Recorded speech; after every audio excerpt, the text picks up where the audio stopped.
अस्सलाम वालेकुम जी, कैसे हैं आप लोग? आपको आवाज मेरा आ रहा है? जी जी अल्लाह का वालेकुम शुक्र सर, सर, ठीक अभी ठीक आ आ रहा वालेकुम है। रहा है सलाम। सर, बात आ रहा है। अच्छा, और आपको स्क्रीन शेयर हो रही है, क्या भी नजर आ रहा है? जी स्क्रीन नजर आ रही है सर। एफबीआर की वेबसाइट है। हाँ जी। और अभी? अभी व्हाइट बोर्ड आ गया सर। अच्छा, सही है, इसका मतलब चीजें स्विच हो रही हैं, ठीक है। बिल्कुल व्हाइट सर। बोर्ड मुझे, हाँ अब व्हाइट बोर्ड आया मेरे पास, ठीक है, थैंक यू। सही है। तो हम बढ़ते हैं आज के लेक्चर की तरफ। कि देखें, कारोबार क्या चीज होती है? ये आवाज आ रही कारोबार है। क्या होता है?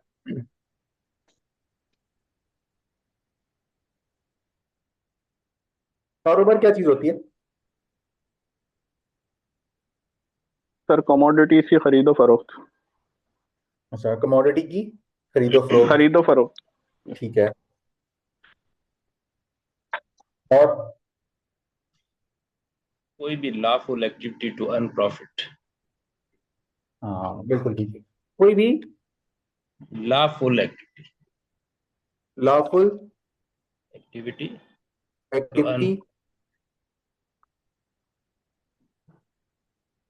Undertaken for Legal activity to earn profit. For yes profit. Profit. ये प्रॉफिट क्या होता है? बिजनेस की बॉटम लाइन। ये प्रॉफिट क्या होता है? बिजनेस की बॉटम लाइन। सारे खर्चे निकालने के, आमदन में से सारे खर्चे निकालने के बाद जिस चीज को अर्न करने के लिए कारोबार किया जाता है, वो क्या होता है? प्रॉफिट। अभी हमारे एक दोस्त ने कहा कि कारोबार क्या होता है? किसी भी कमोडिटी की, खरीदो उन्होंने कहा फरोख्त। कि किसी भी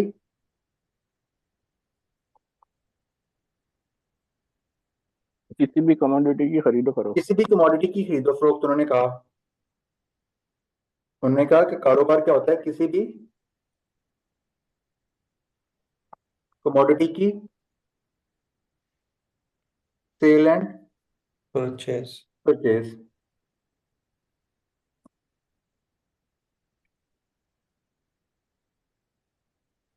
अच्छा, ये कमोडिटी क्या होगी? कोई गुड्स होंगे ना, कोई गुड्स होंगे। ये कमोडिटी की गुड्स जो होंगे, हम सेल परचेज कर रहे होंगे, या ये हम खरीद कर बेच रहे जी होंगे, सर। या हम खरीद कर बेच रहे होंगे, या हम क्या कर रहे होंगे? इसको मैन्युफैक्चर करके बेच रहे होंगे, या हम इसको खरीद कर बेच रहे होंगे, या या हम क्या कर रहे मैन्युफैक्चर होंगे करते इसको? हैं। जी जी। मैन्युफैक्चर। या इसको मैन्युफैक्चर करके बेच रहे होंगे। और जो सेल परचेज करके बेच रहे हैं, इस बिजनेस को क्या कहते हैं? ट्रेडिंग। इसको कहते हैं ट्रेडिंग। और तीसरा काम क्या होता है? कि सर्विसेज रेंडर करना।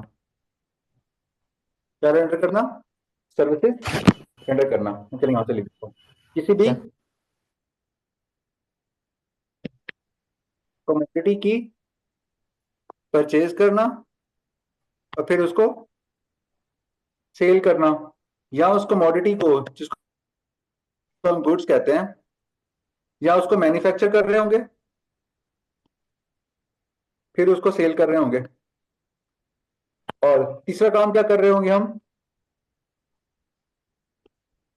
सर्विसेज रेंडर कर रहे होंगे।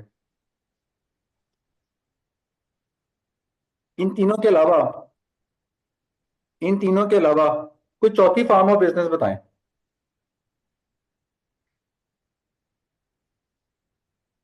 इन तीनों के अलावा कोई चौथी फॉर्म ऑफ बिजनेस क्या होती है?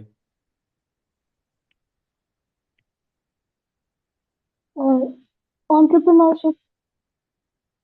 उसमें भी जब आप सर्विसेज रेंडर कर रहे होंगे, या कुछ चीज बेच रहे होंगे, खरीद के बेच रहे होंगे, या कोई मैन्युफैक्चर करके देख रहे होंगे।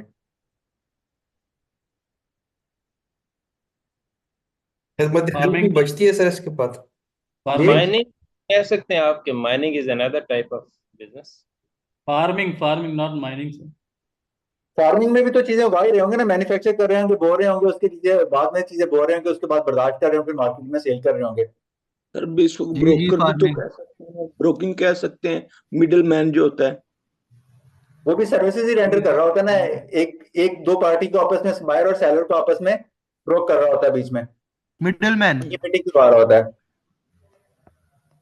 जी सर, वो भी सर्विसेज ही हैं सही। और तो सर कोई नहीं ध्यान में आ रही है इस तरह। कोशिश करके देखिए थोड़ी सी।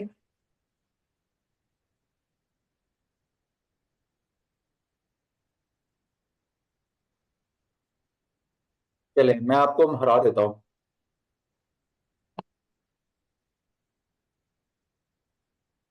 ह्यूमन माइंड जो है ना, आज तक ये तीनों कारोबार ही सोच सका है। चौथा कोई तरह का कारोबार नहीं होता। इंसानी दिमाग ने आज तक कितने कारोबार देखे हैं? 3 टाइप। 3 टाइप के होते हैं। जहां हम गुड्स एक मार्केट से लेके दूसरी मार्केट में सेल कर रहे होते हैं, जिसको हम क्या कहते हैं कि ये क्या है?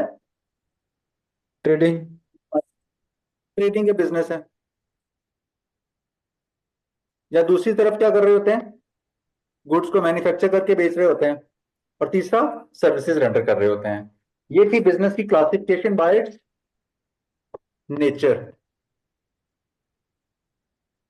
कि कारोबार बाय नेचर कैसे कितनी तरह का होता है ना।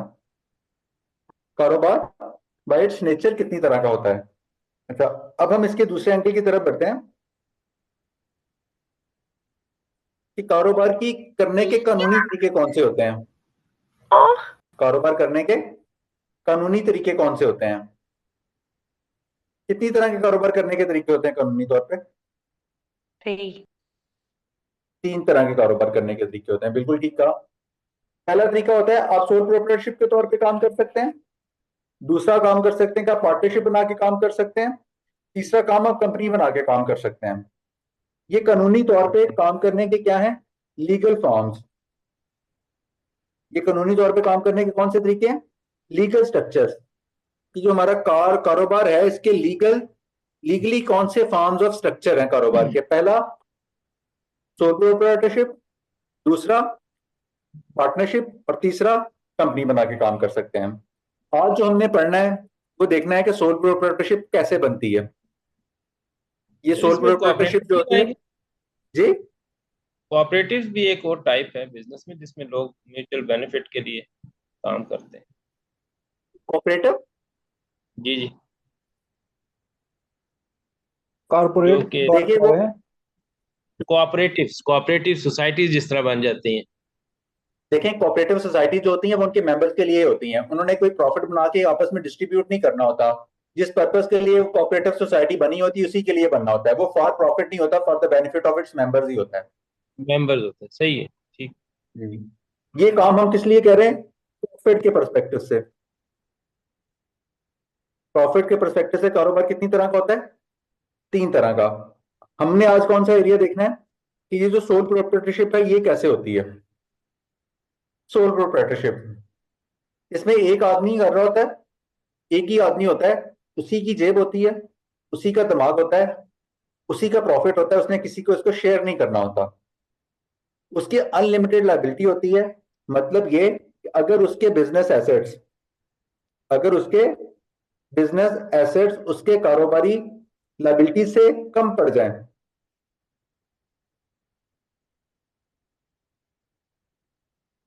अगर उसके बिजनेस एसेट्स उसकी कारोबारी ऑब्लिगेशन से कम पड़ जाए, तो उसके पर्सनल एसेट्स भी उन कारोबारी वाजबात को अदा करने के लिए इस्तेमाल हो सकते हैं। उसकी लायबिलिटी क्या होती है? अनलिमिटेड। इस पर्सन की लायबिलिटी क्या होती है वन मैन की? अनलिमिटेड। यानी इसके पर्सनल एसेट्स भी इस्तेमाल हो सकते हैं इसके कारोबारी वाजबात को अदा करने के लिए। इसको क्या कहते हैं? Unlimited liability of a sole proprietorship. अच्छा, फिर इसको एस्टैब्लिश करने के लिए कोई लीगल फॉर्मेलिटी नहीं है, कोई पर्टिकुलर लॉ डील नहीं करता। जिस तरह पार्टनरशिप को पार्टनरशिप 1932 डील करता है, कंपनीज को कंपनीज एक्ट 2017 डील करता है, और सोल प्रोप्राइटरशिप को स्पेसिफिक लॉ डील नहीं करता। तो फिर ये मार्जे वजूद में कैसे आती है सोल प्रोप्राइटरशिप? सोल प्रोप्राइटरशिप मार्जे वजूद में बड़े आसान तरीके से आती है। इसको कोई फॉर्मेलिटी नहीं डील कर रही, तो ये बनती कैसे है? ये बड़े आसान तरीके से बन जाती है। इसके लिए हमने करना क्या होता है? हमने अपने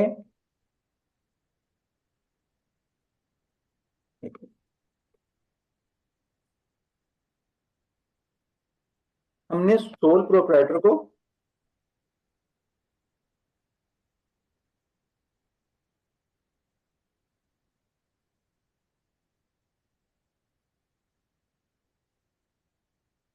एस्टैब्लिश करना है, यानी इसको फॉर्म करना है। इसके लिए आपको करना क्या है, आपको दो काम करने हैं। आपको अपने एनटीएन के ऊपर ऐड करना है अपना बिजनेस नेम। क्या ऐड करना है? अपना बिजनेस नेम ऐड करना है। किस लिए? सोल प्रोप्राइटरशिप को एस्टैब्लिश करने के लिए। पहला काम क्या करना है? एनटीएन, और उस एनटीएन के ऊपर आपका बिजनेस नेम ऐड करना है। जब ये काम करेंगे तो हमारे पास क्या एस्टैब्लिश हो जाएगी? हमारे पास एक सोल प्रोप्राइटरशिप एस्टैब्लिश हो जाएगी। क्या एस्टैब्लिश हो जाएगी? सोल प्रोप्राइटरशिप एस्टैब्लिश हो जाएगी। अब हमारे पास एक बंदा आता है, वो आके कहता है कि मुझे क्या करे, मेरा सोल प्रोप्राइटरशिप एस्टैब्लिश कर दें। सोल प्रोप्राइटरशिप की पहली निशानी क्या है? वन मैन, एक ही आदमी होगा। अच्छा, आप देखेंगे कि उस पर्सन का एनटीएन बना हुआ है या नहीं हुआ। बिजनेस नेम ऐड करने से पहले ये क्या देखेंगे कि उसका एनटीएन बना हुआ है या नहीं बना हुआ।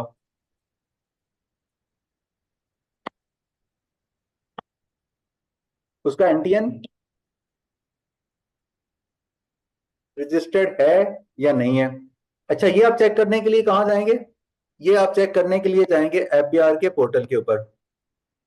एफबीआर का पोर्टल भी कौन सा? आईआरएस वाला। कौन सा? आईआरएस वाला।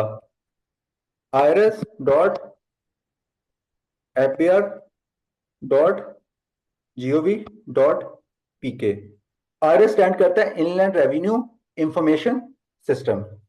अब हमने ये देखना है कि क्या किसी पर्सन का एनटीएन बना हुआ है या नहीं। आप आ जाएंगे आईआरएस के पोर्टल के ऊपर। जब आप आईआरएस के पोर्टल के ऊपर आएंगे तो नीचे स्क्रॉल डाउन करते हुए आएंगे तो वहां पे आएगा ऑनलाइन वेरिफिकेशन। अच्छा, ऑनलाइन वेरिफिकेशन में जाएंगे तो आप वहां पे क्लिक करेंगे जाकर।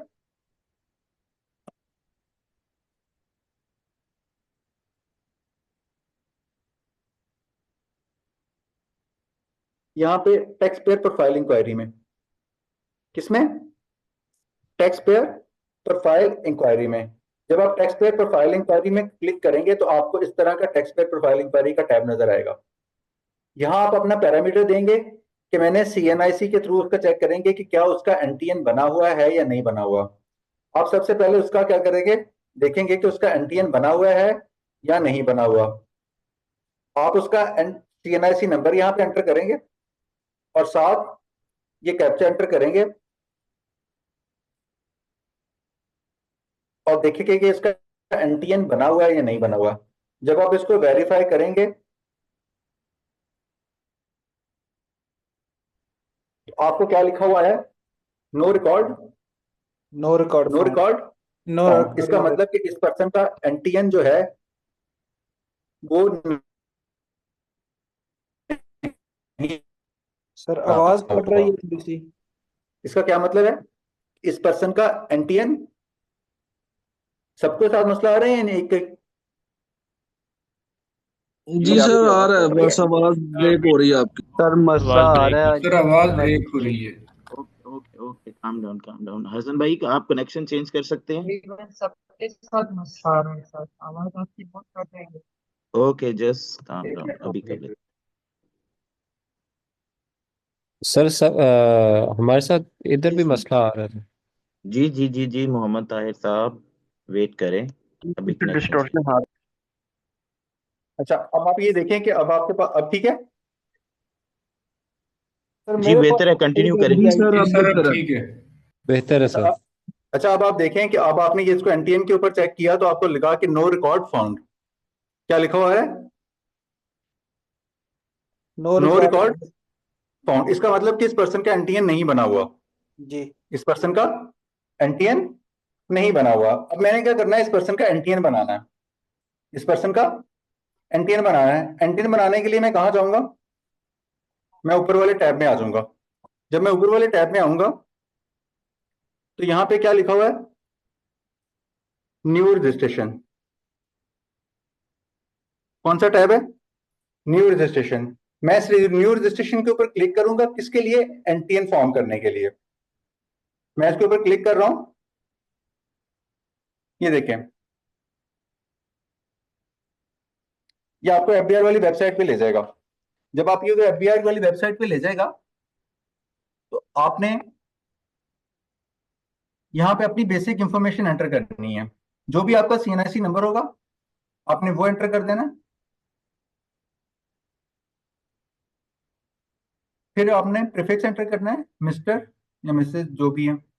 आपने फिर नाम एंटर करना है, मोहम्मद। अगर मिडिल नेम है तो ठीक है, अदरवाइज आपने यहाँ पे क्या एंटर कर देना है, उसका लास्ट नेम एंटर कर देना है। अच्छा, फिर आपने उसका मोबाइल नंबर एंटर करना है इसी फॉर्मेट में, 22009230123456 फिर आपने इस टेलीफोन नंबर को कंफर्म कर देना है, 123456 अच्छा, अब ये जो फोन नंबर है ना, it must be registered against the CNIC, it must be registered against the CNIC. अच्छा, अब आपने ये टेलीफोन नंबर एंटर करा। जब आपने दूसरी तरफ इसका चीज एंटर करनी है, वो है कि ये सेलुलर सर्विस कौन सी इस्तेमाल कर रहा है। ये जो पर्सन है, ये जो मोबाइल नंबर है, ये कौन से नेटवर्क की टेलीकॉम नेटवर्क की सर्विस इस्तेमाल कर रहा है, एक्चुअली सर्विस इस्तेमाल कर रहा है। यहाँ आपने उसके जो कोड है ना, वहां से नहीं वेरीफाई करना। उसको कहना है कि देखिए, आपने अपना मोबाइल नंबर 0300 वाले यूज कर रहे हैं, क्या आपने इस नंबर को पोर्टेबिलिटी तो नहीं कराया हुआ? आप 0300 वाला कोड इस्तेमाल कर रहे हैं, लेकिन ऐसा तो नहीं कि आपने जोंकी सर्विस इस्तेमाल कर रहे हो। जो सर्विस वो एक्चुअली यूज कर रहा होगा ना, आपने वो सर्विस सेलेक्ट करनी है। मैं इसमें ज्यूम कर रहा हूँ कि एक्चुअली सर्विस कौन सी इस्तेमाल कर रहे हैं, मोबिलिंक वाली। फिर यहाँ पे आप अपना ईमेल आईडी दे देना है।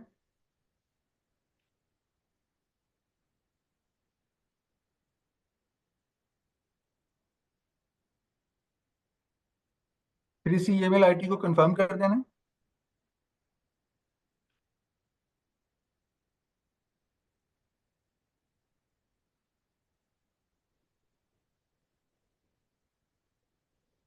इसके बाद आपने ना कुछ एडिशनल इंफॉर्मेशन एंटर करनी है कि आपका रेजिडेंशियल एड्रेस कौन सा है, आपकी जो प्रॉपर्टी है उसकी टाइप कौन सी है। आप एक घर में रह रहे हैं, सपोज करें कि आप उसमें घर में लिखा हुआ है, तो आप उसको यहाँ से घर सेलेक्ट कर लेंगे, हाउस सेलेक्ट कर लेंगे। फिर आपका हाउस का नंबर, वो किस मेयर मेट में आ रहा है, हम कह रहे हैं वो स्क्वायर यार्ड में मेयर हो रहा है। टोटल एरिया देना मैंडेटरी नहीं है, यहाँ यहाँ स्टेरिक्स हैं, उन एरिया को फिल करना मैंडेटरी है। अच्छा, फिर आपके हाउस का नंबर क्या है, अच्छा ये सर, सारी इंफॉर्मेशन आपको आपके सीएनआईसी से मिल रही होगी। फिर street number, locality Abu Bakar, block new garden town, city के आपको सर्च करने आएंगे तो आपने ये सर्च वाले टैब पे क्लिक करना है और यहाँ पे लिख देना है लाहौर, तो वो आपको सर्च कर देगा। अच्छा, अब आपका ये एरिया किस टाउन में फॉल करता है, अगर आपको टाउन पता हो तो आप रेलिवेंट टाउन सेलेक्ट कर लें, अदरवाइज आखिर पे आके लाहौर लिखा हुआ होगा तो आप लाहौर सेलेक्ट कर लें। देन आप इस हाउस में किस कैपेसिटी में रह रहे हैं, अगर आप टेनेंट हैं, इस घर में किराएदार के तौर पे रह रहे हैं, तो आप इसमें सेलेक्ट कर लेंगे कि मैं इस घर में टेनेंट के तौर पे, लेसी के तौर पे रह रहा हूँ, और इसमें मेरा प्रॉपर्टी का शेयर आपने यहाँ पे 1% एंटर कर दे रहे हैं। अच्छा, जब ये प्रॉपर्टी का ये शेयर एंटर कर रहे होते हैं ना, तो ये कोई हार्ड एंड फास्ट रूल नहीं है। ये कोई सॉफ्टवेयर डेवलप करते वक्त उन्होंने कोई अपना उसके लिए कोई नंबर रखा हुआ है कि आप इसमें कितने परसेंट के शेयर होल्डर हैं। आप इसमें कम से कम वैल्यू 1 की एंटर करनी होती है, और इसका कोई हार्ड एंड फास्ट रूल नहीं है, और इसका कोई भी एंटर करने का कोई एडवर्स इफेक्ट नहीं है। तो बाज बात जो होते हैं, इसको एंटर करते वक्त क्वेश्चनियर आते हैं कि जी ये वैल्यू कितनी रखनी चाहिए, कितनी नहीं रखनी चाहिए, तो आप यूजुअली 1 रखते हैं, तो इसका कोई एडवर्स इफेक्ट नहीं है। अच्छा, देन आप क्या करेंगे, आप ये कैप्चा एंटर करेंगे और आप सबमिट कर देंगे। जब आप इसको सबमिट कर देंगे तो आपको 2 सिक्योरिटी कोड रिसीव होंगे। आपको 2 ब्लड प्रेशर का दवाई खाना पड़ रहा है।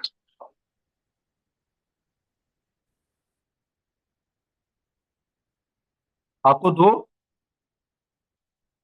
दो कोड आएंगे, एक शायद ईमेल पे, एक मोबाइल पे। दो सिक्योरिटी कोड्स आएंगे। जीमेल पे आता है और एक मैसेज पे आता है सिम पे। एक सर आपको मोबाइल पे आएगा, मोबाइल नंबर के ऊपर आएगा, और दूसरा आपको जीमेल पे आएगा, ईमेल मेल आईडी पे। पे आएगा। ये दोनों अलग अलग होते हैं, ये दोनों अलग अलग होते हैं। अच्छा, अगर आपको मोबाइल के ऊपर सिक्योरिटी कोड नहीं आ रहा, मोबाइल के ऊपर सिक्योरिटी कोड नहीं आ रहा, तो आपने क्या करना है, अपने टेलीफोन के मैसेज सर्विस में जाना है और वहां पे जाके ना MSG लिख के 9966 पे मैसेज कर देना सिंपली। किस नंबर पे मैसेज करना है? MSG लिख के, मैसेज का शॉर्ट फॉर्म लिख के SSG, और आपने किस पे सेंड कर देना है? 9966 के ऊपर। ये आपने कब करना है? अगर आपको मोबाइल नंबर के ऊपर कोड रिसीव ना रहा हो। ये दोनों कोड जो आपको मोबाइल नंबर पे आएंगे और ईमेल आईडी पे आएंगे, जो दोनों अलग अलग होंगे। ये दोनों क्या होंगे? अलग अलग होंगे। अलग अलग होंगे। अच्छा, तो आप ये सिक्योरिटी कोड एंटर करेंगे। आप ये सिक्योरिटी कोड एंटर करेंगे तो सिक्योरिटी कोड एंटर करने के बाद फिर आपको APR की तरफ से एक अलग मैसेज आएगा। जब आप ये एंटर कर देंगे, इसके बाद आपको APR की तरफ से क्या आता है? आपके मोबाइल के ऊपर भी, मोबाइल नंबर के ऊपर भी, और ईमेल आईडी के ऊपर भी आपको FBR की तरफ से आपका पासवर्ड और उसका लॉगिन आईडी और उसका आपका पासवर्ड आता है। आपका क्या आता है? लॉगिन आपका आईडी लॉगिन आईडी, आपका लॉगिन लॉगिन आईडी आईडी आता है और पासवर्ड आता है। ये मोबाइल फोन पे भी वही होता है और ईमेल के भी ऊपर वही होता है। दोनों पे सेम होता है, दोनों पे सेम होता है। अच्छा, सर ये ये जो कोड आपका एंटर कहाँ पे करने हैं? जी, ये कोड एंटर कहाँ पे करने हैं? स्क्रीन जब पे? आप सबमिट का बटन दबाएंगे तो आपको नई टैब आ रही होगी जहां पे आपने दो सिक्योरिटी कोड एंटर करने होंगे। वो आपको लिखा हुआ है कि यहाँ पे सिक्योरिटी कोड एंटर करें। ये सबमिटेड के बटन के बाद आएगा। अच्छा सर, काइंडली एक जी बताइए। जब ये तो बन गया एक सिंगल पर्सन का एंटी है। अगर हम किसी बंदे की कंपनी का मतलब फॉर्मी ट्रेडर या कुछ बनाते हैं तो बनाते वक्त कंपनी की बात हम कंपनी में जाके करेंगे। अभी हम पढ़ रहे हैं सोल प्रोप्राइटरशिप, जिसमें एक ही बंदा होता है, उसका एंटीन बनाना हम अभी हमारा मतमा नजर है। अभी बहुत हमारा शुक्रिया। मतमा नजर हमारा सोल प्रोप्राइटरशिप बनाना है और उसमें हम एंटीन फॉर्म करना सीख रहे हैं। कंपनी की बिल्कुल। बातें और पार्टनरशिप की बातें हम बाद में करेंगे जी जी। जब उनका वक्त आएगा। ओके। ओके। अच्छा, अब ये जो आपको FBR की तरफ से आपका क्रेडेंशियल्स मिला है, इसमें आपका एंटीएन क्या होगा? आपका CNIC नंबर ही होगा। क्या होगा आपका एंटीएन? आपका CNIC नंबर ही होगा। ये CNIC नंबर ही क्यों होगा? आप इनकम टैक्स ऑर्डिनेंस का रूल नंबर देखेंगे, सेक्शन नंबर 181, इसमें लिखा हुआ है कि फ्रॉम द टैक्स ईयर 2015 से ऑनवर्ड किसी भी इंडिविजुअल पर्सन वो बंदा जो नेचुरल पर्सन है, उसका जो CNIC नंबर होगा वही उसका क्या इस्तेमाल हो रहा होगा? As a national tax number के तौर पे सर इस्तेमाल हो रहा डिस्प्ले होगा। नहीं हो रहा जो जिसकी आप बात कर रहे हैं। सर कौन से सेक्शन के इनकम टैक्स का कौन सा सेक्शन है सर ये दोबारा ये बताएंगे इनकम सर? टैक्स और का एक तो सेक्शन है, आपकी आवाज सेक्शन बहुत 181। हो रही है। सेक्शन है 181, अभी नजर आ रहा है? जी सर आ गए। इनकम टैक्स ऑर्डिनेंस का सेक्शन 181 है। इसमें लिखा हुआ है कि from the tax year 2015 and onward जो भी इंडिविजुअल होगा, यानी नेचुरल पर्सन होगा, जो भी नेचुरल पर्सन होगा, उसका CNIC जो होगा वही उसका क्या होगा? नेशनल टैक्स नंबर के तौर पे इस्तेमाल होगा। किसी भी इंडिविजुअल का जो CNIC नंबर होगा वही उसका क्या होगा? एनटीएन के तौर पे इस्तेमाल हो रहा होगा। अच्छा, अब आपके पास FBR की तरफ से लॉगिन आईडी और क्रेडेंशियल्स आ गए हैं। अब आपने क्या करना है? इन क्रेडेंशियल्स को लेके आपने आ जाना है वापस IRS के ऊपर। कहाँ आ जाना है? वापस IRS के ऊपर आ जाना है। ये आप जो ये इस्तेमाल कर रहे हैं हसन एहसन सिद्दीकी साहब, आप प्लीज ये अपना ना ये ना इस्तेमाल करें, बोर्ड ना करें। अच्छा, अब आपने आ जाना है कि क्या इस बंदे का एनटीएन बन चुका है या नहीं बन चुका हुआ। आपने कहाँ आ जाना है, आपने वापस आईआरएस के पोर्टल पे आ जाना है।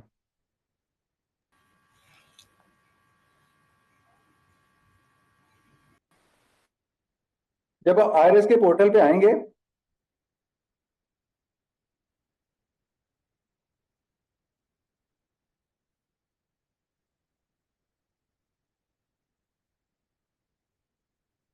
जब आप आईआरएस के पोर्टल पे आएंगे तो अब आपने कहाँ जाना है, टैक्स पेयर प्रोफाइल इंक्वायरी में आना है। किसमें आना है, टैक्स पेयर आपकी प्रोफाइल। आवाज नहीं आ रही।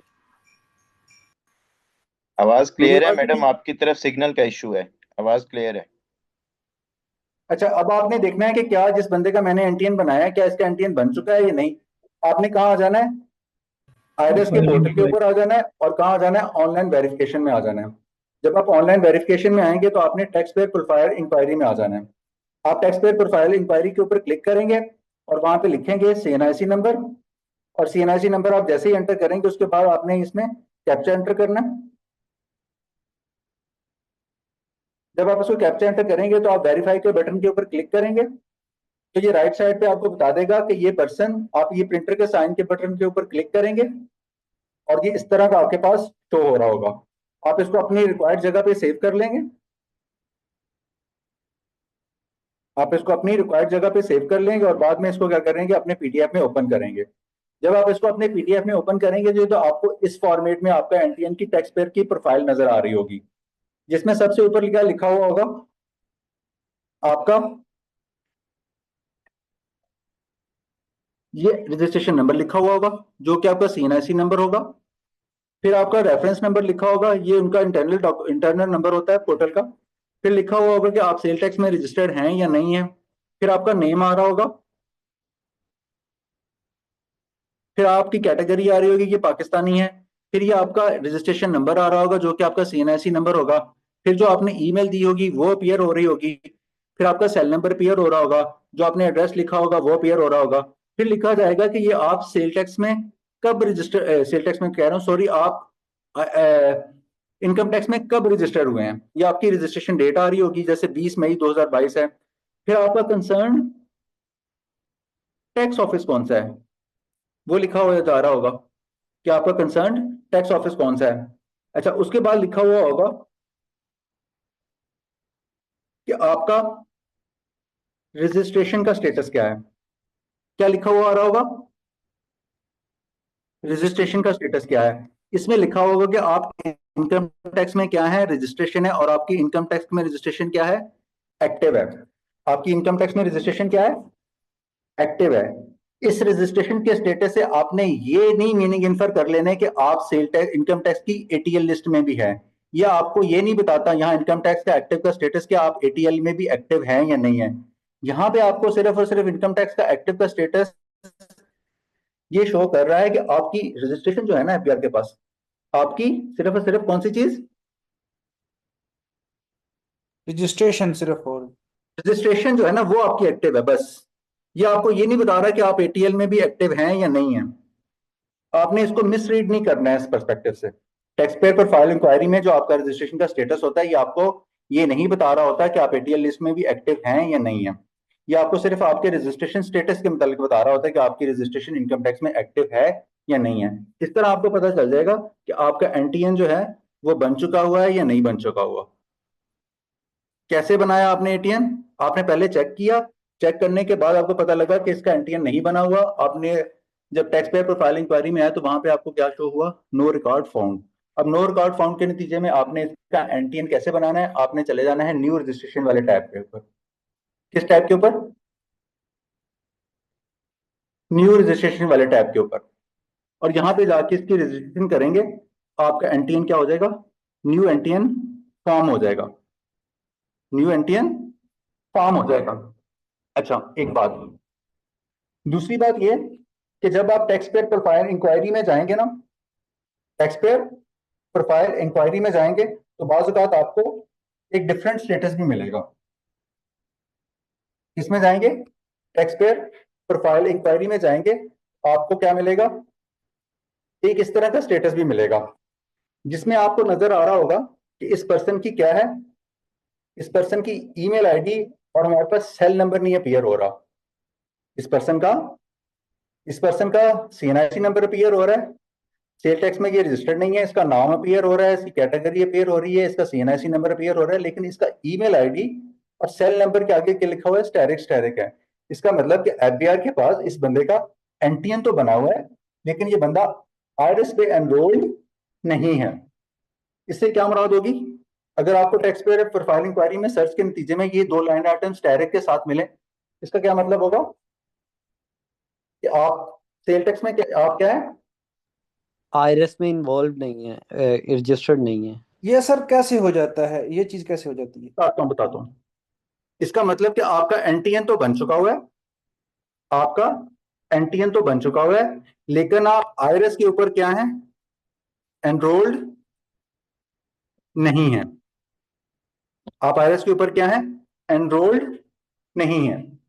अच्छा, ऐसा कब होता है, ऐसा तब होता है, अब आपने आ जाना है सेक्शन के ऊपर। कौन से सेक्शन के ऊपर, सेक्शन 81 के 181 के ऊपर ही। कौन से सेक्शन के ऊपर, सेक्शन 181 के ऊपर। अच्छा, अब आप यहाँ पे इसका ना 181 का सेकंड सेक्शन पढ़ेंगे ना, वहां पे क्या लिखा हुआ है, the commissioner having jurisdiction over the case में also registered a tax payer. कि कोई कमिश्नर भी क्या करता है, बजाते खुद भी आप टैक्स पेयर के तौर पे आपका एनटीएन क्रिएट कर सकता है। कब कर सकता है, जब उसे लगे कि ऐसा करना जरूरी है, by the fact of the case. ऐसा करना जरूरी है by the fact of the case. ये फैक्ट ऑफ द केस क्या होते हैं कि आपने कोई जायदाद खरीदी जिसपे ऊपर आपको लगा, एफबीआर के पास मालूमात गई कि इस बंदे का एनटीएन बना हुआ होना चाहिए था, लेकिन इस बंदे का एनटीएन नहीं बना हुआ। एफबीआर क्या करेगा, कमिश्नर क्या करेगा, आपका एनटीएन फॉर्म कर देगा। आपने कोई गाड़ी खरीदी, आपने बैंक में कोई अकाउंट ओपन करवाया, आपने नेशनल सेविंग सर्टिफिकेट्स के ऊपर इन्वेस्टमेंट करी, वहां से कोई सर्टिफिकेट्स बाय किए, तो ये सारी मालूमात क्या है, आपके सीएनआईसी के साथ लिंक हुई हुई होती है। ये सारी मालूमात आपके सीएनआईसी के साथ लिंक हुई होती हैं। आपने कोई फॉरेन ट्रेवल किया, टिकट बाय किया, उससे पता चल गया कि आपका एनटीएन बना हुआ होना चाहिए था, लेकिन एफबीआर के रिकॉर्ड के मुताबिक आपका एनटीएन नहीं बना हुआ। तो कमिश्नर के पास पावर है कि ऐसे, जब उसके सामने ऐसे फैक्ट्स आए तो वो टैक्स पेयर का एनटीएन फॉर्म कर दे। वो एनटीएन फॉर्म करेगा तो उसके नतीजे में उसका एनटीएन तो बन चुका होगा, उसका एनटीएन तो बन चुका होगा, लेकिन वो आईआरएस के ऊपर ई एनरोल्ड नहीं हुआ होगा। वो आईआरएस के ऊपर, तो सर वो फिर आईआरएस के ऊपर कैसे एनरोल होगा? जी रुक जाए बताता हूँ। इसका मतलब ये कि वो आईआरएस के ऊपर एनरोल्ड नहीं है। कब, जब आपने अपने आप को आईआरएस का स्टेटस देखा, ये स्टेटस क्या था, स्टेटस आपको इस तरह का नजर आया था।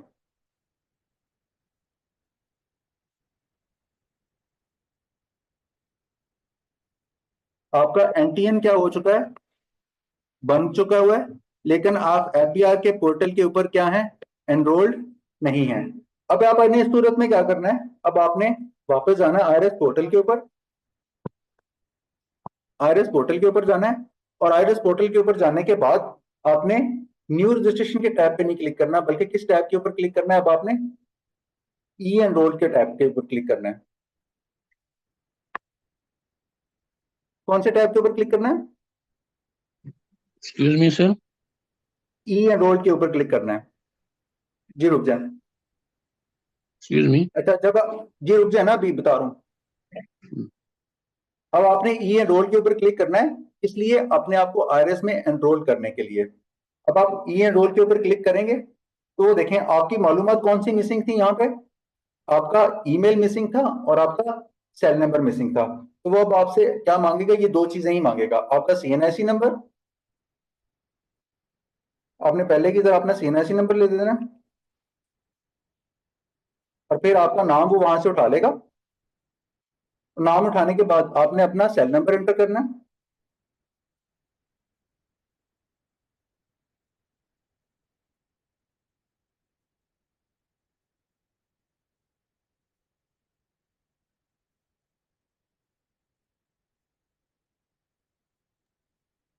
सर करंट सर्विस भी सिलेक्ट करना। जी, जब सर्विस सेलेक्ट करेंगे तो वो आपने सर्विस भी वही सिलेक्ट करनी जो आप एक्चुअली यूज कर रहे होंगे।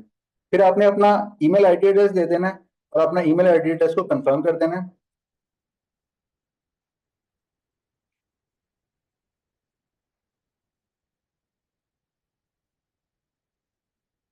और ये कैप्चा एंटर करके आपने सबमिट का बटन दबा देना है। और इसी तरह अब आपके पास क्या होगा, अब आपको एफबीआर की तरफ से आपका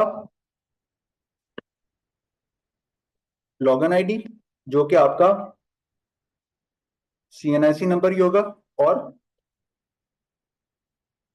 पासवर्ड ईमेल हो जाएंगे जो आपको मोबाइल के ऊपर भी आएंगे और आपके ईमेल के तौर भी आएंगे। सिक्योरिटी कोड एंटर करने के बाद आपको सिक्योरिटी कोड रिसीव करने के बाद आपको क्या आएगा, एक मैसेज आएगा जिसमें आपकी ये दोनों चीजें आ रही होंगी। तो यहाँ सिर्फ आप जब आप ई एनरोलमेंट पे जाते हैं तो सिर्फ आपसे आपका सीएनआईसी नंबर पूछता है और आपका मोबाइल नंबर पूछता है और आपका ईमेल आईडी पूछता है। बाकी मालूमात तो एफबीआर के पोर्टल के पास आपके पास चीजें होती है ना, सिर्फ ये दो चीजें रिक्वायर्ड होती है ना, दो चीजें आपसे पूछता है ई एनरोलमेंट के लिए, तो आपको ई एनरोल कर देते हैं। जब आपको ई एनरोल कर देते हैं, एक मिनट,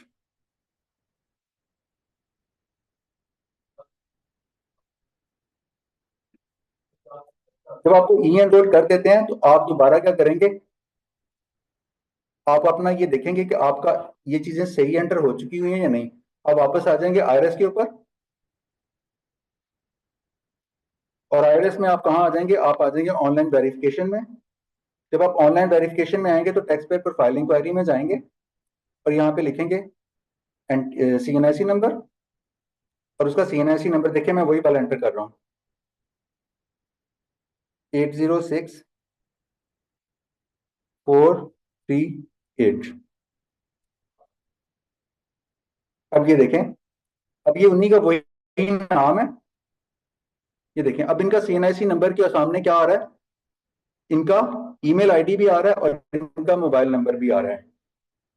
ये देखिए पहले में आपके पास इनके दोनों चीजें मिसिंग थी, ईमेल आईडी भी नहीं आ रही थी और दूसरा उनका सेल नंबर भी नहीं आ रहा था। जब आप ई एनरोल कर देंगे तो आपके पास आपका गिवन ईमेल आईडी भी आ रहा होगा और आपका सेल नंबर भी यहाँ पे अपीयर हो रहा होगा। तो इस तरह आप क्या करेंगे, अपना एनटीएन क्रिएट करेंगे। क्या करेंगे, एनटीएन क्रिएट करेंगे। अगर एनटीएन बना हुआ है और आपका ईमेल आईडी और मोबाइल नंबर अपडेटेड नहीं है तो फिर आप उसमें जाएंगे ई एनरोलमेंट में और ई एनरोलमेंट में जाके अपना ये दोनों चीजें अपडेट कर लेंगे। और फिर जब आपको चीजें ई एनरोलमेंट आएगी तो आप दोबारा टैक्स पेयर प्रोफाइल इंक्वायरी में जाएंगे, आपको ये दोनों चीजें मिसिंग नहीं नजर आ रही होंगी, वहां पे दोनों चीजें अपीयर हो रही होंगी। जी, आप दो के कोई दो क्वेश्चन हैंड रेज हुए हैं, जी बताइए। अच्छा सर सर सवाल पूछना ये ये था था कि one by one please, one by one. जी, आप पहले पूछें जी, तो पूछ रहा था। जी सवाल ये था सर, ये एक्चुअली हमें ई एनरोलमेंट की जरूरत क्यों पेश आई? जी मैंने जब पहले अर्ज हमने किया ना कि फर्स्टली हमने एफबीआर ने आपको पहले रजिस्टर कर लिया हुआ है ना, एफबीआर ने उसके पास फैक्ट आए, मैंने आपको पूरी डिटेल बताई कि आपने कोई गाड़ी खरीदी थी, कोई जायदाद खरीदी थी, कोई बैंक में अकाउंट खुलवाया था, फॉरेन ट्रेवल किया था, जिसकी वजह से लग रहा था कि आपका एनटीएन बना होना चाहिए और एफबीआर के पास पावर है कि उस केस में आपका एनटीएन बना देता है। सेक्शन 181 के सब सेक्शन 2 में लिखा हुआ है ये बात। तो फिर मेरा सर सवाल उसने ये अगर है कि कमिश्नर ने हमारा एनटीएन बना दिया लेकिन उसने फिर वो इनकम्प्लीट इंफॉर्मेशन डाली ना, उसने तो खाना पूरी कर दी, बाकी तो चीजें फिर पेंडिंग वही रही। दोबारा फिर इंक्वायरी में जाकर ये सारी चीजें अपडेट करके हमें कंफर्म करना पड़ेगा सारी चीजें। देखिए बाकी चीजें तो आपकी कंफर्म थी ना, सिर्फ आपका सिर्फ ये दो चीजें अपडेटेड नहीं थी ना, ईमेल नहीं थी अपडेटेड और सेल नंबर नहीं अपडेटेड था। इन दोनों को अपडेट करने के लिए आप ई एनरोलमेंट में जाके ये पर्टिकुलर अपडेट कर लेंगे वहां पे जाके। जी ठीक है सर, थैंक यू। हाँ सर, मेरा सवाल ये है कि अभी जैसे आपने एग्जांपल दी कि कमिश्नर ने जो है ना उनको इनरोल कर दिया किसी भी नॉमिनी को, वो देखते हुए कि जी अगर किसी ने ट्रैवलिंग की है या कुछ किया है। लेकिन अगर कोई जी प्राइवेटली जो है ना रजिस्टर्ड करता है किसी को और उसमें ये रिक्वायरमेंट फुलफिल नहीं करता तो उसमें भी यही कंडीशन होगी जो अभी आपने एग्जांपल देखिए दिया। जब आप न्यू रजिस्ट्रेशन में गए थे तो वहां पे सारी information रजिस्ट्रेशन सेल नंबर देना मैंडेटरी था। उस सूरत में आपके पास ये दोनों चीजें मिसिंग नहीं होंगी ना।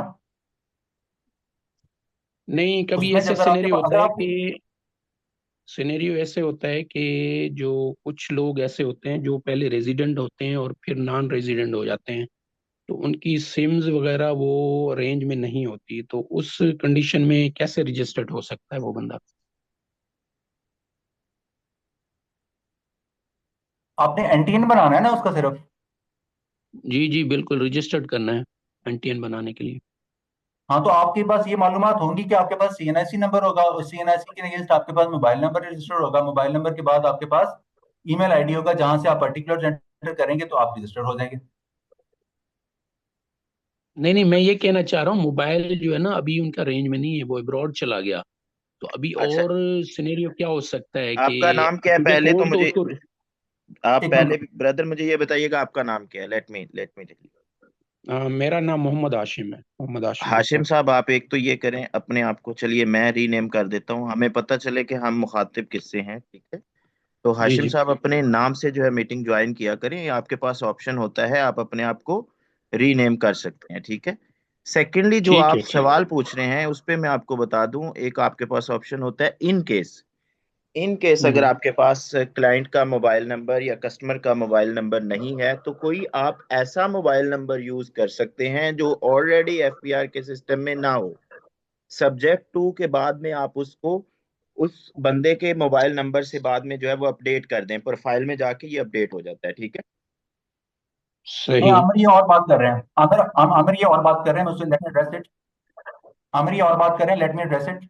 अच्छा, आप सर, ये बात कर रहे हैं कि एक पाकिस्तान से बंदा पाकिस्तान से बाहर चला गया, उसके पास मोबाइल नंबर नहीं है, उसके पास ईमेल एक्सेस है, तो फिर आपके पास जी जी रजिस्ट्रेशन का बिल्कुल टैब आ रहा बिल्कुल होगा। यही सवाल है मेरा। कि नीचे टैब आ रहा होगा, registration for POC, registration for. Kindly वो टैब आपको दिखा नजर आ रहा सकते है? हैं आप? ये नीचे सर क्लिक तो कर रहे हैं, नीचे ही आपको उसके नीचे बिल्कुल नजर आ रहा है, न्यू रजिस्ट्रेशन के नीचे देखें सर। ये रजिस्ट्रेशन फॉर पीओसी। अभी इसको ओके। जरा रिफ्रेश होने दें। अच्छा सर, इसी में मैं एक क्वेश्चन पूछ लूं? अभी आने तो दें। ठीक है सर।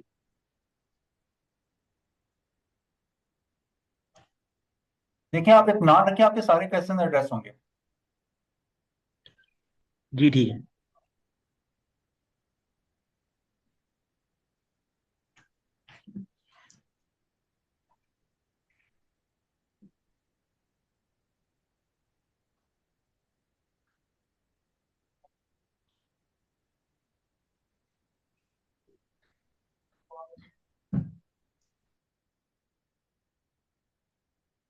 क्योंकि पोर्टल सपोर्ट नहीं कर रहा, शायद इसको चेक नहीं कर रहा, रजिस्ट्रेशन फॉर न्यू पीसीओ के ऊपर।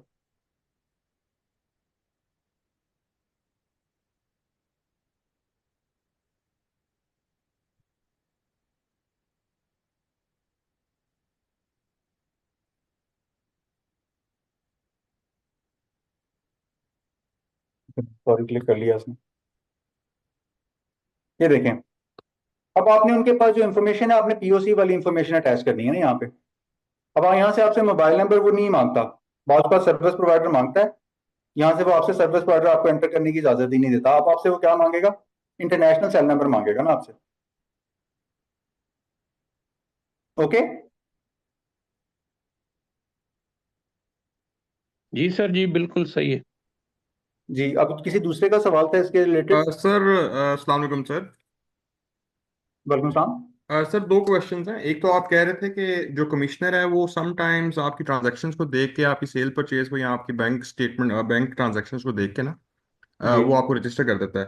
सर, इस पे जी। क्वेश्चन ये है कि क्या जो एफपीआर के पास जो अब रिसेंटली जो आपके अकाउंट्स हैं उनकी इंफॉर्मेशन ऑल द टाइम उनके पास अवेलेबल होती है कि आप जो ट्रांजैक्शन कर रहे हैं, या डू दे उनकी मॉनिटर सम इन्फॉर्मेशन क्या? स्पेसिफिक? जी सॉरी सर।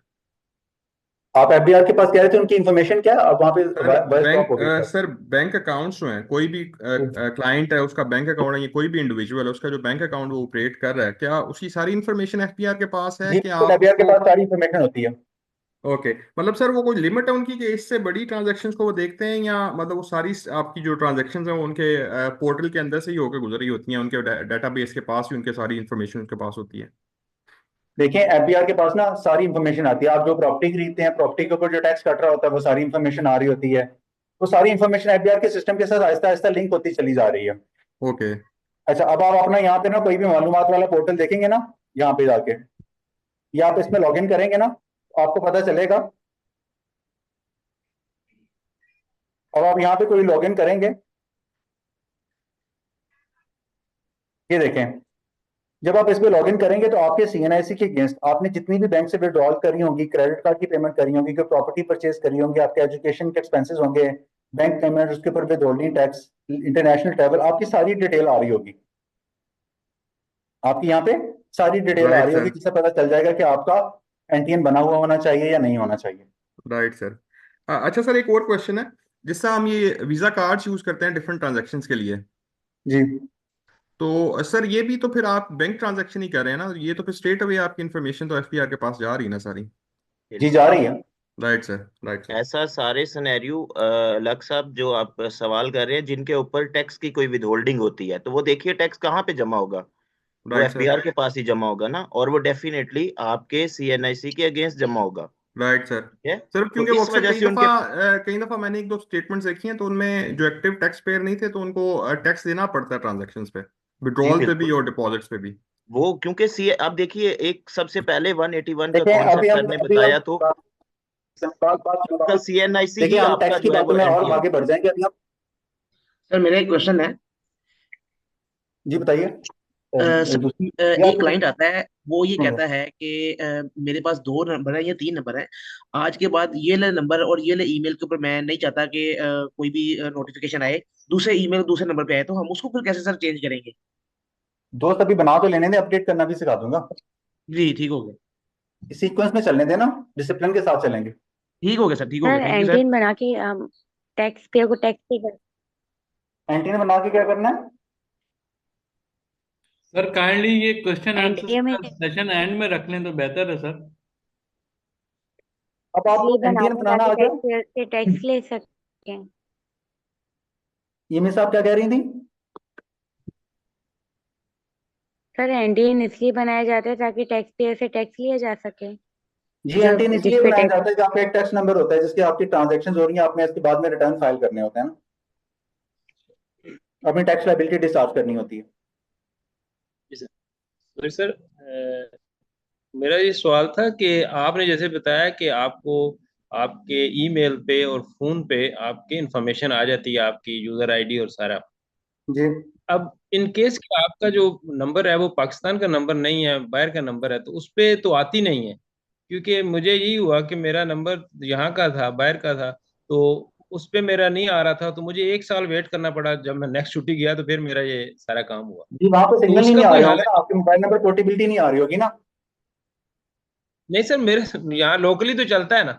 उस वक्त मैं अफ्रीका में था, तो वो मुझे फिर पूरा समझ ले कि मैं नेक्स्ट छुट्टी 6 महीने बाद गया जब भी, तो फिर मुझे वो वहां जाके अपना लोकली जो मेरा अपना नंबर था पाकिस्तानी नंबर, वो तो यहाँ पे उस वक्त काम नहीं कर रहा। फिर मैं बाद में मैंने इंटरनेशनल रोमिंग करवा ली उसकी।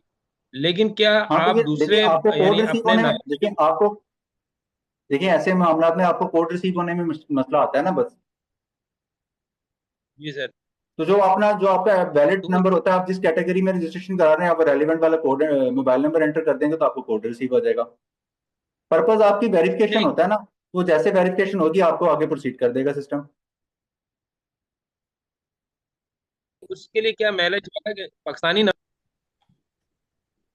Sorry sir please class continue रखें, ये क्वेश्चन एंड में ले लीजिएगा सर प्लीज। या प्लीज मुझे हैंडल करने देना, please let me handle questions. जी जमील साहब क्या कह रहे थे? सर, मैं ये अर्ज कर रहा हूँ कि अगर बाहर का नंबर हो तो वो भी दे सकते हैं, या हमें पाकिस्तान का नंबर ही देना पड़ेगा? देखिए आप फिर वही बड़ी बातों पे वापस आ रहे हैं। जब मैं आपको कह रहा था कि जब आप अपनी रजिस्ट्रेशन करा रहे तो आपके पास क्या लिखा हुआ नंबर आ रहा था? वो तो मेरे पास तो पाकिस्तान का नंबर था, लेकिन उस वक्त मैं बाहर था ना, तो उन्होंने कहा जी हम आपका बाहर का तो नंबर दे दोस्त देते आपने हैं मेरे। आपने फिर आपने जब रजिस्टर कराना था तो फिर आपने अपनी कैटेगरी डिसलेक्ट करनी थी ना, क्या मैं न्यू रजिस्ट्रेशन पे करा रहा हूँ या रजिस्ट्रेशन फॉर पीओसी करा रहा हूँ। अगर आप न्यू रजिस्ट्रेशन पे जा रहे हैं तो फिर आपको न्यू रजिस्ट्रेशन के ऊपर आपको बता रहा है कि आपके सीएनआईसी के ऊपर नंबर आपको मिलना चाहिए, वो आपका नंबर जो है आपके सीएनआईसी के अगेंस्ट रजिस्टर्ड होना चाहिए, और वो नंबर आपने इस ओके फॉर्मेट में एंटर करना है जिसकी आपकी ये सर्विस हो आपके पास। Okay sir, thank you very much. Okay, thank you sir. अब आपको एनटीएन फॉर्मेशन की हद तक आपकी क्वेश्चन एड्रेस हो गए? सर एक क्वेश्चन था, मैं पूछ सकता हूँ अभी? जी बताइए। सर एक तो ये पीओसी जो आपने वर्ड यूज किया है, ये किस चीज की एब्रीविएशन है? Pakistan origin card. तो पाकिस्तान पाकिस्तान से रीजन। बाहर चले जाते हैं लोग, उनके लिए बनता है। ठीक है सर। और ये सर काइंडली बताइएगा कि जब हम ये रजिस्टर कर लिया अब हमने एनटीएन, तो इसमें अभी हम एटीएल में शामिल नहीं हुए, तो इस कंडीशन में जो एटीएल में शामिल नहीं हुए एटीएल में शामिल जी आप। जी जी बिल्कुल एनटीएन बनाने से आप एटीएल में शामिल नहीं होते। जी बिल्कुल, वो आपने बता दिया। तो पूछना ये था कि जब तक आप एटीएल में शामिल नहीं होते, आप अपने नाम पे फिर ये सोल प्रोप्राइटरशिप या कंपनी या पार्टनरशिप पे जा सकते हैं? जी जा सकते हैं। ठीक है सर, थैंक यू। सर अस्सलाम वालेकुम। जी सर सर काइंडली मैंने ये पूछना था, जिसका पीओसी पाकिस्तान ओरिजिन कार्ड बना हुआ है, तो जी उसका जब हमने एनटीएन जनरेट करना है, तो ये अभी आज मुझे ये सीखने को नई चीज मिली है कि ये नीचे रजिस्ट्रेशन ऑन फॉर पीओसी हो गया, रजिस्ट्रेशन फॉर पीओसी। तो उसमें जो जी मैसेज आता है इंटरनेशनल नंबर पे, चूंकि बंदा तो पाकिस्तान मौजूद है हम जिसका बना रहे हैं, तो अब उसका मैसेज हम कैसे इधर मिलेगा हमें? उसके नंबर पे जाके इंटरनेशनल नंबर वाला जो एंटर करेंगे, जो वर्क कर रहा होगा, उस पे मैसेज आएगा ना जरा साहब। नहीं, वो तो पाकिस्तान में अगर बंदा है, चलो व्हाट्सएप तो उसका चल रहा है, लेकिन फोन तो बंद हो जाता है इंटरनेशनल सिम। तो फिर आप उसकी जी वो पीओसी वाली रजिस्ट्रेशन ना कराएं, न्यू रजिस्ट्रेशन करा दें जिसमें उसके पास पाकिस्तान वाला नंबर है। फिर ठीक आप है, उसकी न्यू पीओसी में रजिस्ट्रेशन करा लेना, उसके नाम पे नहीं सिम वो ले नहीं लें, सर, सीएनआईसी के अगेंस्ट उसको रजिस्टर कर लें। नहीं, यहाँ पे तो सिर्फ सर लिखा हुआ है इंटरनेशनल सेल नंबर। मैंने खोल लिया ये portal, confirm international cell number, और ये सेल नंबर और मेल आ रही है, कंफर्म दोस्त मेल। आप मेरी बात सुने जरार साहब, आप कह रहे हैं कि पाकिस्तान में जो बंदा जिस पीओसी को रजिस्टर कर रहे हैं वो बंदा पाकिस्तान में, और जिस नंबर को हम वहां पे एंटर कर रहे हैं वो जो पाकिस्तान में चल ही नहीं रहा, तो कोड कहाँ जी से जी, आएगा जरार साहब? हाँ नहीं, उसका भी तो हमने ये तो बना हुआ है ना कि हमने पीओसी वाले बंदे का एनटीएन पीओसी वाले बनाना है। बंदे के इंटरनेशनल कोड, आप इंटरनेशनल नंबर एंटर करेंगे जब वो पाकिस्तान में नहीं होगा, किसी और कंट्री में रह रहा होगा ना, जब उसका बिल्कुल। इंटरनेशनल नंबर वर्क कर रहा होगा जिसपे कोड आएगा। अब एक बंदा पाकिस्तानी है लेकिन वो पाकिस्तान से बाहर है, वो इंटरनेशनल नंबर इस्तेमाल कर रहा है, वो पाकिस्तान में आया हुआ है, तो उसका इंटरनेशनल नंबर तो पाकिस्तान में रोमिंग नहीं कर रहा होगा ना, उस पर तो कोड नहीं हाँ, आएगा ना, ऑब्वियसली बात है। उसका बदल ये है कि उसका कोई वहां से कोई बंदा मैसेज आ उसका बदल ये है कि आप उसको पाकिस्तान में उसके सीएनआईसी के अगेंस्ट एक सिम ले लें और उसको न्यू रजिस्ट्रेशन में जाके उसको रजिस्टर कर लें। तो यहाँ पे तो ऑप्शन सिर्फ इंटरनेशनल सेल नंबर है सर, यहाँ पे तो जरार साहब आप कह रहे नेशनल। हैं कि वो बंदा पाकिस्तान में उसका इंटरनेशनल नंबर नहीं चल रहा, पाकिस्तान में है ना? हाँ है।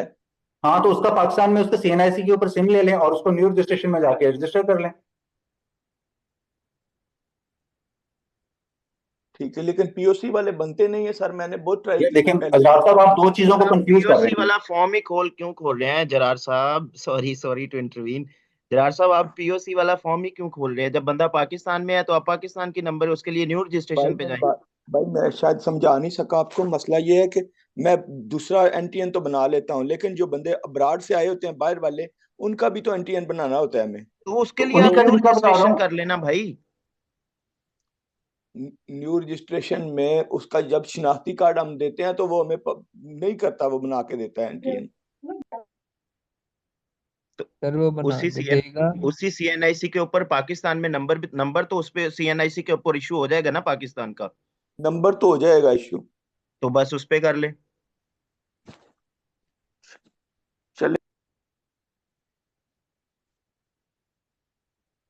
सर जो आपने एक सवाल है, जो आपने जो एफबीआर मालूमात पोर्टल खोला है, वो जरा काइंडली उसका लिंक और वो बता दें, और उसको ये लॉगिन सामने कैसे लिखा करना हुआ है? ये सामने लिखा हुआ आ रहा है, ये आरएस पोर्टल के ऊपर एफबीआर मालूमात लिखा हुआ है राइट साइड पे, ये येलो करके लिखा हुआ ठीक है। है, ठीक। ओके, अब आपका एनटीएन की हद तक क्वेश्चन ओके हुए? जी ओके हो गया सर। जी ओके सर। जी सर, मुझे एक क्वेश्चन था एनटीएन की हद तक, एक्चुअली। एनटीएन की हद तक। जी एनटीएन की हद तक की एक्चुअली एक ना न्यू टेक्स्ट पेयर हमने रजिस्टर्ड किया था, लेकिन उसके ऊपर उनका जो नेम आ रहा था वो फर्स्ट टाइम रजिस्ट्रेशन करने के बाद भी कोई ऑयल डिपो का नाम आ रहा था। उनका जो अपना आईडी कार्ड वाला नाम है ना, वो उधर आ रहा था जब हम एटीएल चेक कर रहे थे, और ना ही उसके बाद भी वो वेरीफाई हुआ है। इसके बाद इसका क्या सोल्यूशन है उसको ठीक करने? अगर आपने NTN बनाया है तो आपके पर्टिकुलर जो हैं वो आपको इनकरेक्ट मिल रहे हैं। क्या मिल रहे हैं? इनकरेक्ट। इनकरेक्ट मिल रहे हैं। तो आपने वहां पे क्या जाना है, अपने टैक्स ऑफिस में जाना है। टैक्स पेयर प्रोफाइल में आपका टैक्स ऑफिस नजर आ रहा होता है ना, जो आपका कंसर्न टैक्स ऑफिस है। आपने वहां पे जाना है, फिजिकली विजिट करना है। और विजिट करने के बाद वहां पे एक ऑफिस होता है, लोकल रजिस्ट्रेशन ऑफिस। कौन सा ऑफिस? लोकल रजिस्ट्रेशन ऑफिस, जिसको कहते हैं जी LRO। जी लोकल। आपने वहां पे जाके एक एप्लीकेशन देनी है कि मेरे पर्टिकुलर जो हैं ये इनकरेक्ट अपीयर हो रहे हैं, मेरे NTN पे मेरे पर्टिकुलर जो हैं वो इनकरेक्ट अपीयर हो रहे हैं, लिहाजा इनको क्या कर दिया जाए, करेक्ट कर दिया जाए। मेरे पर्टिकुलर्स को क्या कर दिया जाए? ये क्लाइंट के बिहाफ पे कोई भी कर सकते हैं या खुद टैक्स पेयर को जाना लाजमी है? टैक्स पेयर को जाना प्रेफरेबली होता है। अच्छा अच्छा, थैंक यू जी। सर जी, मेरा और के सवाल बाद ये NTN है, पे जी मेरा सवाल ये है, ये जो पार्टिकुलर्स की आपने डिटेल बताई, यही NTN सर्टिफिकेट होता है या अलग होता है, जो कि NTN NTN सर्टिफिकेट अलग सर्टिफिकेट होता बनता है? है। NTN सर्टिफिकेट अलग होता है।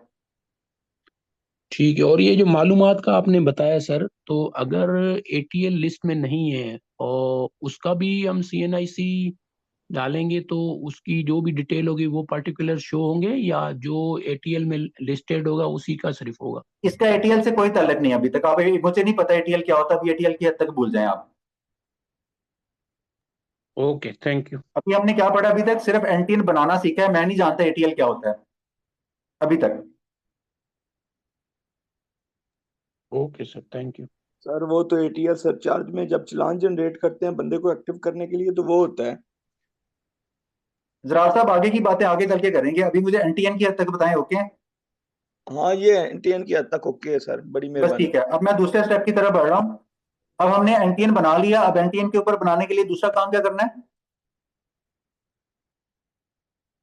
दूसरा काम क्या करना है? रिटर्न फाइल सोल बिजनेस करनी नेम है। ऐड प्रोप्राइटरशिप करना की है। रजिस्ट्रेशन। बिजनेस नेम ऐड करना है ना अपने NTN के ऊपर। हाँ बिजनेस नेम, क्या काम करना है?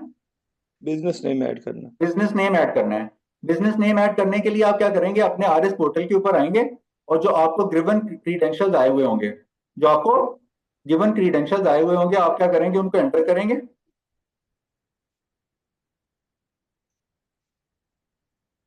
अपने क्रीडेंशियल्स को यहाँ पे एंटर करेंगे और आपको FBR के RS लॉगिन में आप एंटर हो जाएंगे।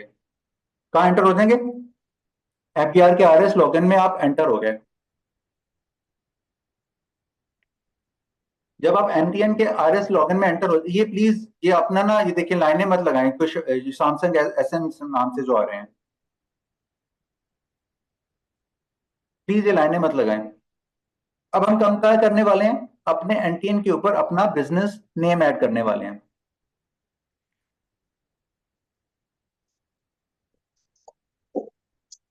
अच्छा, अब बिजनेस नेम ऐड करने के लिए हम क्या करेंगे? हम जाएंगे RS के ऊपर। RS पे जाने के बाद आपने यहाँ पे आ जाना है रजिस्ट्रेशन वाले टैब में। कहाँ आ जाना है? रजिस्ट्रेशन वाले टैब में।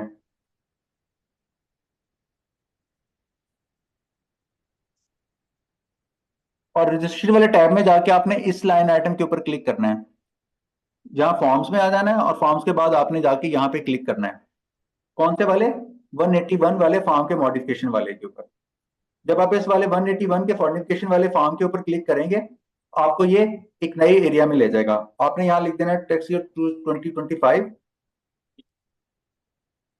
अच्छा, जब आप इस पे टैक्स ईयर एंटर कर देंगे तो ये आपको नए वाले एरिया में एंटर कर देगा।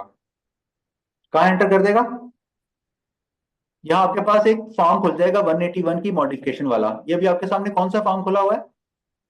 181 की मॉडिफिकेशन वाला फॉर्म खुला हुआ है। सेक्शन 181 है और उसका फॉर्म है जो मॉडिफिकेशन के लिए इस्तेमाल होगा। आपने इन टैब्स में से क्लिक करते हुए कहाँ आ जाना है? बिजनेस के ऊपर क्लिक आ जाना है। कहाँ आ जाना है? बिजनेस। बिजनेस टैब के ऊपर क्लिक कर देना आपने। अच्छा, जब आप बिजनेस के ऊपर आ जाएंगे तो फिर आपने क्या करना है? आपको यहाँ पे एक और लाइन आइटम नजर आ रही होगी, प्लस का साइन का बटन नजर आ रहा होगा। आप प्लस के साइन के बटन के ऊपर क्लिक करेंगे और अपना बिजनेस नेम एंटर कर देंगे। क्या एंटर कर देंगे? बिजनेस नेम एंटर कर देंगे और अपना बिजनेस का नाम यहाँ पे एंटर कर देंगे, जो भी आपने बिजनेस का नाम रखा होगा। आपने ये बिजनेस किस दिन एक्वायर करा? मैं कहता हूँ मैंने 3 मार्च 2025 से ये बिजनेस शुरू किया। मैं इस किस कैपेसिटी में हूँ यहाँ पे? मैं इसका ऑनर हूँ। आपने इसकी ऑनर की कैपेसिटी लिख देनी है। अच्छा, ये आपने बिजनेस का नेम ऐड किया अभी तक यहाँ पे अभी तक आपने क्या किया? बिजनेस का नेम ऐड किया है। अब यहाँ पे आपने दूसरा काम क्या करना है कि मैंने बिजनेस की एक्टिविटी, कि मेरा बिजनेस एक्टिविटी क्या है वो एंटर करनी है। आप क्या करेंगे? इस प्लस बटन के ऊपर क्लिक करेंगे और जहां जो इस नाम से मैंने बिजनेस का नाम रखा है, मैंने क्या कारोबार करता हूं, तो मैं यहाँ पे लिखूंगा मेरी प्रिंसिपल एक्टिविटी है और यहाँ मैंने सेक्शन के सामने लिखा हुआ होगा सर्च एक्टिविटी, तो मैं सर्च के ऊपर क्लिक करूंगा और यहाँ से मैं लिख दूंगा कि मैं लीगल सर्विसेज प्रोवाइड करना चाहता हूँ और मैं लीगल सर्विसेज लिख के यहाँ पे क्लिक कर दूंगा तो मेरे पास लीगल सर्विसेज आ जाएंगी। तो मैं लीगल सर्विसेज को क्लिक कर लूंगा तो ये मेरी लीगल सर्विसेज यहाँ से एक्टिविटी के तौर पे सर्च हो जाएंगी। और ये मैंने सर्विसेज कब प्रोवाइड करना शुरू की? मैं कहता हूँ मैंने आज के दिन ही सर्विसेज प्रोवाइड करना शुरू की। जब मैं अपनी लीगल एक्टिविटी यहाँ पे सर्च कर लूंगा और उसको मैं ओके कर दूंगा तो ये मेरी बिजनेस एक्टिविटी यहाँ पे ऐड हो जाएगी। आपको ये बिजनेस एक्टिविटी ऐड नजर आ रही है, ऐड हुई हुई। उसके बाद आप क्या करेंगे? आप ओके का बटन क्लिक करेंगे तो आपको ये एक्टिविटी यहाँ पे नीचे बिजनेस नेम के ऊपर आपका जो कंसर्न बिजनेस नाम है वो आपको अपीयर होने शुरू हो जाएगा। नंबर 1 बात। अच्छा, अब आपने इस बिजनेस नेम के ऊपर अपना दूसरा एड्रेस क्या लिखना है? अपना बिजनेस एड्रेस इस लिंक किसके साथ लिंक करना है? क्या करना है? अपने बिजनेस नेम के साथ आपने अपना बिजनेस एड्रेस लिंक करना है। तो आप ये जो येलो हुई लाइन है इसके ऊपर जो प्लस बटन आ रहा है ब्लू कलर का जिसमें लिखा हुआ होगा लिंक बिजनेस एड्रेस, आप इसके ऊपर क्लिक करेंगे और यहाँ पे जो आपका बिजनेस एड्रेस होगा आप वो उसको यहाँ पे ऐड कर देंगे। ये जो मेरी कमर्शियल प्रॉपर्टी है जहाँ पे मैं बिजनेस कर रहा हूँ, इसका क्या नाम है? ये मेरा एड्रेस जो है प्लाजे में है, ये मेरा ऑफिस नंबर है उसमें 123, ये गुल प्लाजा है, सफदर मार्केट में ये लोकेटेड है।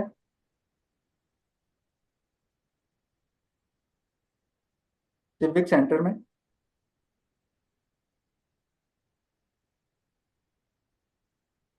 New garden town.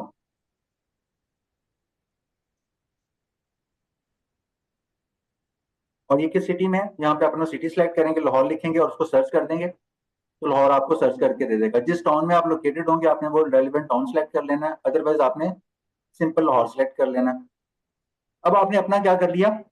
ये एरिया अपना बिजनेस एड्रेस बता दिया कि ये आपके पास रेंट पे है या ऑनरशिप में है। अगर रेंट पे है तो आप इसको टेनेंट सेलेक्ट कर लेंगे और यहाँ पे 1% लिख देंगे।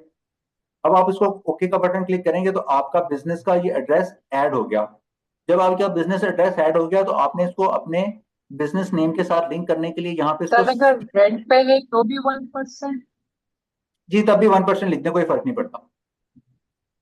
अच्छा, अब आपने सेलेक्ट करने के बाद इसको सेलेक्ट कर लिया और आप इसको ओके क्लिक करेंगे। अब आपका ये बिजनेस एड्रेस जो है आपके बिजनेस नेम के साथ लिंक हो गया। अच्छा, अब आप अपने ये देखने के लिए कि ये वाकई इसके साथ लिंक हुआ है या नहीं, आप अपने बिजनेस नेम के ऊपर दोबारा कर्सर लेके जाएंगे तो आप कर्सर के ऊपर दोबारा क्लिक करेंगे तो ये देखें अब आपको नजर आ रहा होगा कि आपकी कमर्शियल प्रॉपर्टी वाला जो एड्रेस है नीचे इसके साथ लिंक्ड हुआ हुआ है। क्या हुआ हुआ?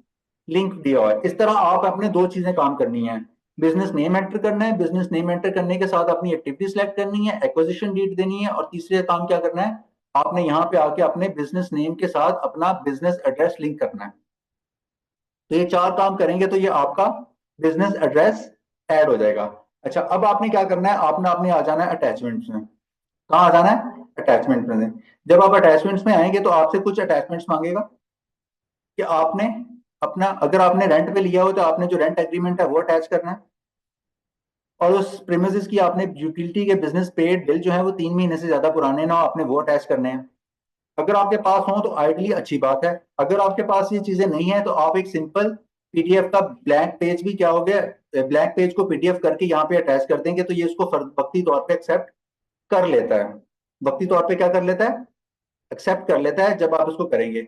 जब आप इसको अटैचमेंट ऐड कर देंगे तो फिर आप क्या कर देंगे? इसको सबमिट का बटन दबा देंगे। क्या बटन दबा देंगे? सबमिट का बटन दबा देंगे। जब आप सबमिट का बटन दबा देंगे तो फिर क्या होगा? फिर ये आपका ये जो ट्रांजैक्शन है ये 181 का फॉर्म जो है आपके आउटबॉक्स में चला जाएगा। किस में चला जाएगा? आपके आउटबॉक्स में चला जाएगा। आप थोड़ी देर बाद क्या करेंगे? इसको लॉग आउट करेंगे। थोड़ी देर बाद आप इसको क्या करेंगे? लॉग आउट करेंगे और दोबारा लॉग इन करेंगे, तो फिर आप अपने देखेंगे कि आपके 181 कंप्लीटेड टास्क में आ जाएंगे। जब आप कंप्लीटेड टास्क में आएंगे तो यहाँ पे आपका ना 181 का ऑर्डर पड़ा होगा। क्या पड़ा होगा? 181 का ऑर्डर पड़ा होगा, जिसके मुताबिक आपका यहाँ पे आप उसको डाउनलोड करके देख सकते हैं, जिससे आपको पता चल जाएगा कि आपका बिजनेस, आपके एनटीएन के ऊपर जो आपका रिक्वायर्ड बिजनेस नेम था वो ऐड हो चुका हुआ या नहीं हो चुका हुआ। नंबर एक बात। अच्छा, अब आप क्या करेंगे? अब आप इसको लॉग आउट करेंगे यहां से। अब आप इसको वापस लॉग आउट करेंगे और वापस कहां जाएंगे? यहाँ पे टैक्स पेयर प्रोफाइल इंक्वायरी में जाके क्लिक करेंगे और अपने सीएनआईसी के अगेंस्ट इसको सर्च करेंगे, तो आपको अपने कंसर्न टैक्स पेयर प्रोफाइल नजर आएगी। जब आपको इस तरह कंसर्न टैक्स पेयर प्रोफाइल नजर आएगी तो आपका इस तरह प्रोफाइल ये नजर आ रही है आपको। इसमें आपको देखिए पहले वाली चीजें इसी तरह नजर आ रही हैं। अब आपको क्या होगा? आखिर में जो आपने बिजनेस नाम रखा होगा और जो उसका एड्रेस रखा होगा, जो उसकी एक्टिविटी सिलेक्ट की होगी, वो भी अपीयर हो रही होगी।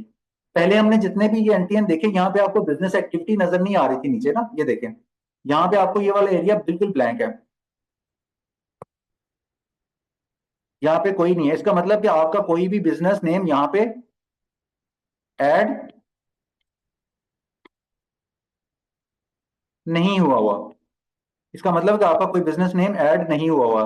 जबकि आपके इसके मुकाबले में दूसरा एरिया देखेंगे तो आप देखेंगे कि जब आपका बिजनेस नेम ऐड हो जाता है तो नीचे आपका बिजनेस नेम अपीयर हो रहा होता है, उसका एड्रेस आ रहा होता है, और तीसरी चीज जो आपने एक्टिविटी सेलेक्ट की होती है वो आपको आ रही होती है। ये कब आती है? जब आप उस प्रोसेस के थ्रू अपना बिजनेस नेम एंटर करते हैं। इस तरह आपका क्या होता है? एनटीएन के ऊपर बिजनेस नेम ऐड हो जाता है। क्या हो जाता है? आपके एनटीएन के ऊपर आपका बिजनेस नेम ऐड हो जाता है। ओके,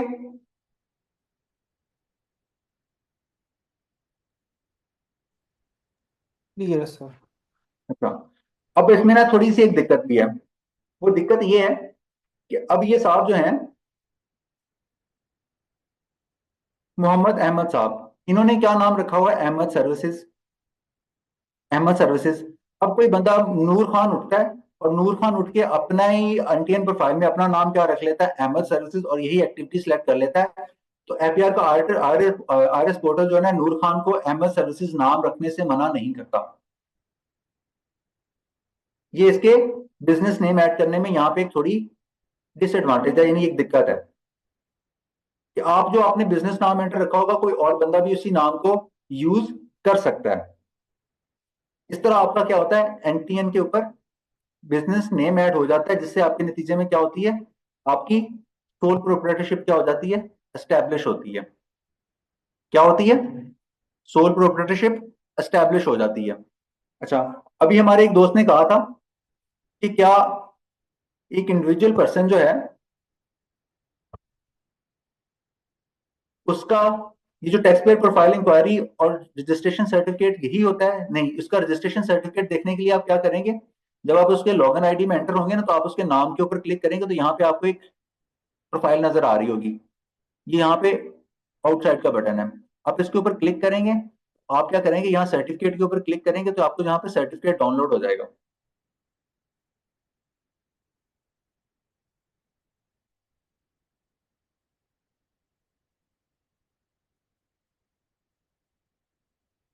भी हो जाओ।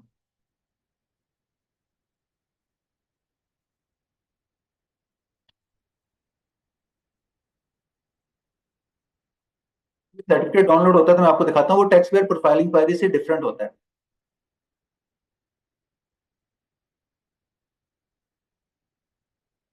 कोई पता नहीं इसका क्यों नहीं कर रहा, बट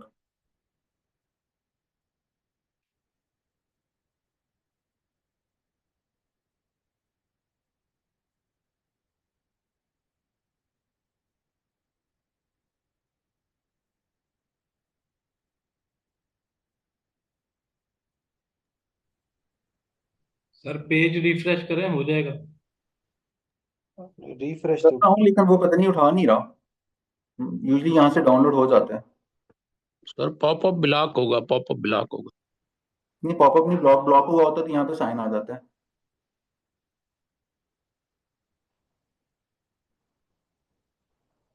सर ये थोड़ा अच्छा, जो ऑर्डर के बारे में बताएंगे, जो ऑर्डर एक नेविगेशन बटन जनरेट हो जाता है, ये ऑटो जनरेटेड है या इसमें कौन सा जो ऑर्डर नेविगेशन है वाला जब आप बटन?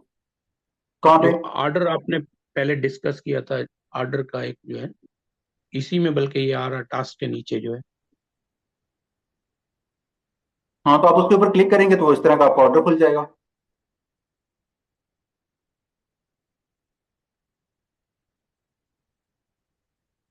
आप कंप्लीटेड टास्क में जाएंगे और रजिस्ट्रेशन पे जाके क्लिक करेंगे तो आप इसके साइन के ऊपर क्लिक करेंगे ना तो ये आपका बटन ओपन हो जाता है। अभी ये अगर सर आपके पास कोई प्रीवियसली किसी का पड़ा हुआ तो वो सैंपल शो करते हैं। मैं किसी को और का लॉगिन आईडी करके दिखा देता हूँ। अच्छा, नंबर एक बात, अब आपने अपना जो अपना पिन है, अपना पिन और अपना जो पासवर्ड है यहाँ से चेंज करना चाहें तो आप यहाँ पे पासवर्ड भी चेंज कर सकते हैं और यहाँ से अपना पिन भी जनरेट चेंज कर सकते हैं, ये दोनों टाइम। अच्छा, ये तो आपने अपना बिजनेस नेम ऐड कर लिया ना यहाँ से जाके। यहाँ पे आपने अभी क्या किया, इस बिजनेस नेम को ऐड करना सीखा। इस बिजनेस नेम को डिलीट भी किया जा सकता है। इस बिजनेस नेम को क्या किया जा सकता है, डिलीट भी किया जा सकता है। डिलीट करने के लिए आप क्या करेंगे,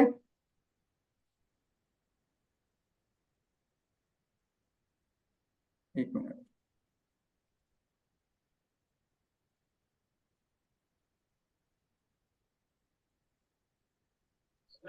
सर ये इंडिविजुअली कोई भी इंसान अपने आप को बैठ के इतना रजिस्टर करवा सकता है? जी बिल्कुल, कोई भी कर सकता है। अच्छा, जब आपने अपने बिजनेस नेम में अब क्या करना है, डिलीट करना है। डिलीट करने के लिए क्या करेंगे, जहां आपका नाम नजर अपीयर हो रहा होगा ना यहाँ पे, इसके बराबर में यहाँ पे टैब आ रहा होगा, आप इसके ऊपर क्लिक करेंगे और आप कहाँ चले जाएंगे, प्रोफाइल के ऊपर।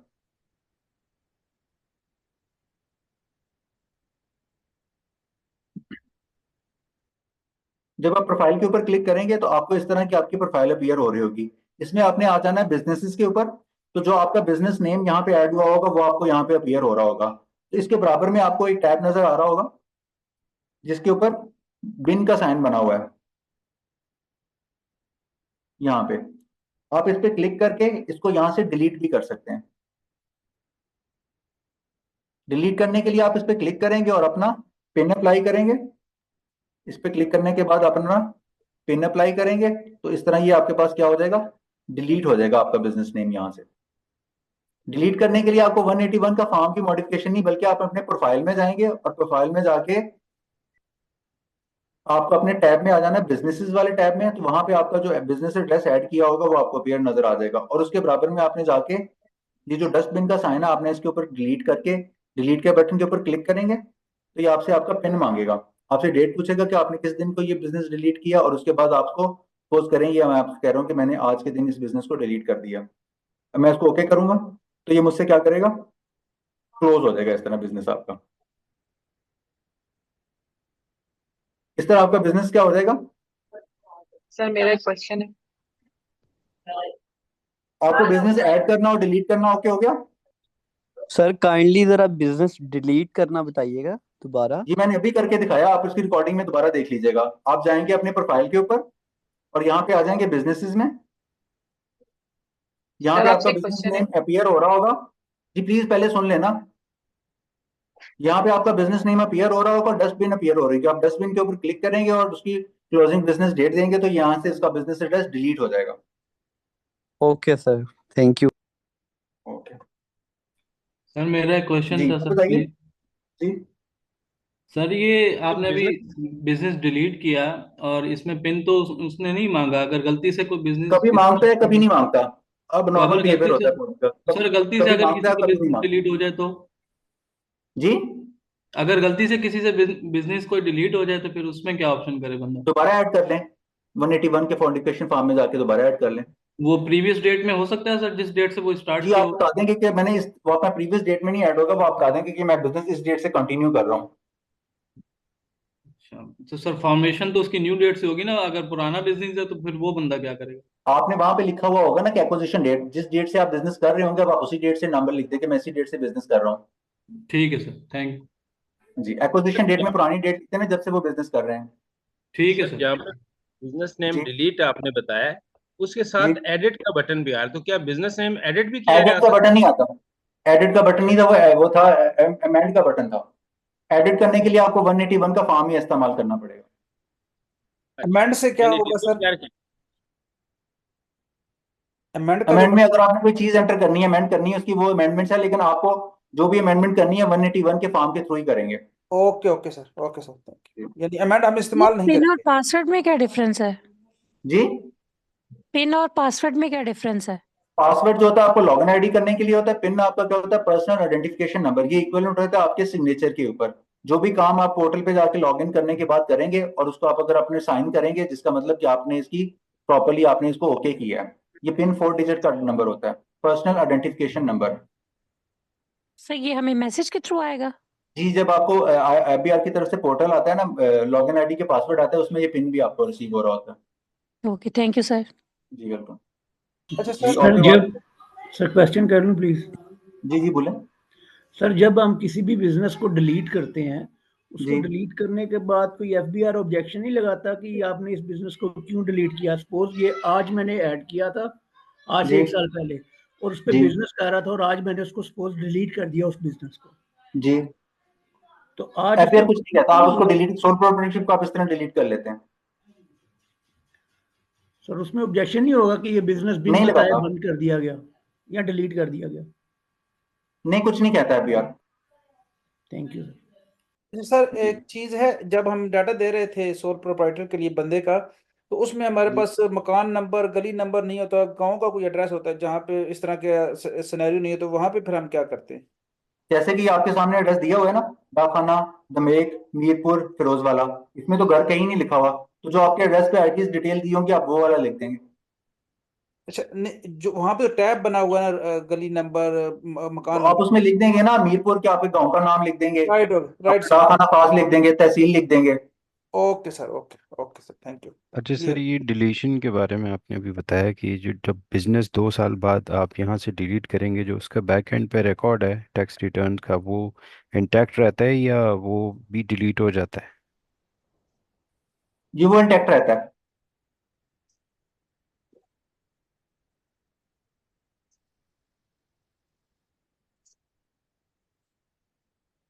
जी, और कोई बात? जी सर, बहुत शुक्रिया। नेक्स्ट सर चलें। जी जी अस्सलाम वालेकुम सर। जी वालेकुम सलाम। सर 2 क्वेश्चन है। एक तो ये कि जो अभी आप बता रहे थे कि एक नाम पे मतलब 2 पर्सन, जैसे अहमद एंटरप्राइज, जैसा फॉर एग्जांपल हम वो देख रहे थे जो आप एग्जांपल दे रहे थे, तो जी अगर इसी नाम पे 2 रजिस्टर हो जाते हैं सोल प्रोप्राइटरशिप्स, तो क्या जी, सर ये इनका ये कोइंसाइड नहीं करेंगे, इनकी टैक्सेशन का और इनका रिकॉर्ड जो है, मतलब जिस तरह क्यों बिलिंग का क्यों और बाकी क्यों सारा? क्यों कोइंसाइड करेंगे? आपका एनटीएन नंबर तो अलग अलग होगा ना, सिर्फ राइट नेम एक सर। ही होगा ना। जी जी, राइट सर। अच्छा सर, दूसरा क्वेश्चन ये है कि जो आप कह रहे हैं कि डिलीट कर सकते हैं आप इसको, आपका रजिस्टर्ड बिजनेस जो है, तो इसके लिए कोई प्रूफ वगैरह नहीं सर देना पड़ेगा कि मतलब ये नहीं देते हैं, क्यों क्लोज नहीं हो देना गया? पड़ता, अच्छा, राइट सर, नहीं राइट देना सर, पड़ता। Right sir, right sir, thank जी यू। ओके। अब आपका आपके एनटीएन के ऊपर आपके एनटीएन के ऊपर आपका बिजनेस नेम ऐड हो चुका हुआ है। अब आपने क्या करना है, अपनी टैक्स पेयर प्रोफाइल लिखनी है,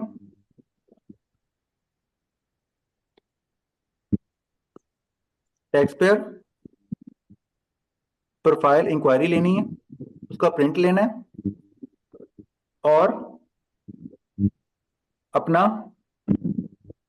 लेटर हेड लेना है, और अपने बिजनेस की क्या लेनी है, स्टैंप लेनी है। ये चीजें लेके आपने कहाँ चले जाना है, अपने बैंकर के पास,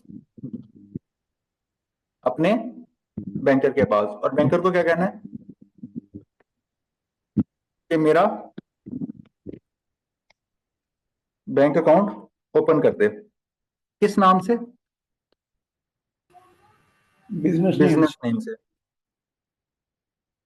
तो आपका बिजनेस अकाउंट क्या कर देगा, आपका बिजनेस नेम के ऊपर आपका बैंक अकाउंट ओपन हो जाएगा, जिसमें आप अपने पैसे डालेंगे और अपना कारोबार करेंगे। और उस बिजनेस बैंक अकाउंट का अकाउंट टाइटल क्या होगा, जो आपका बिजनेस नाम होगा, जो आपका बिजनेस नेम होगा।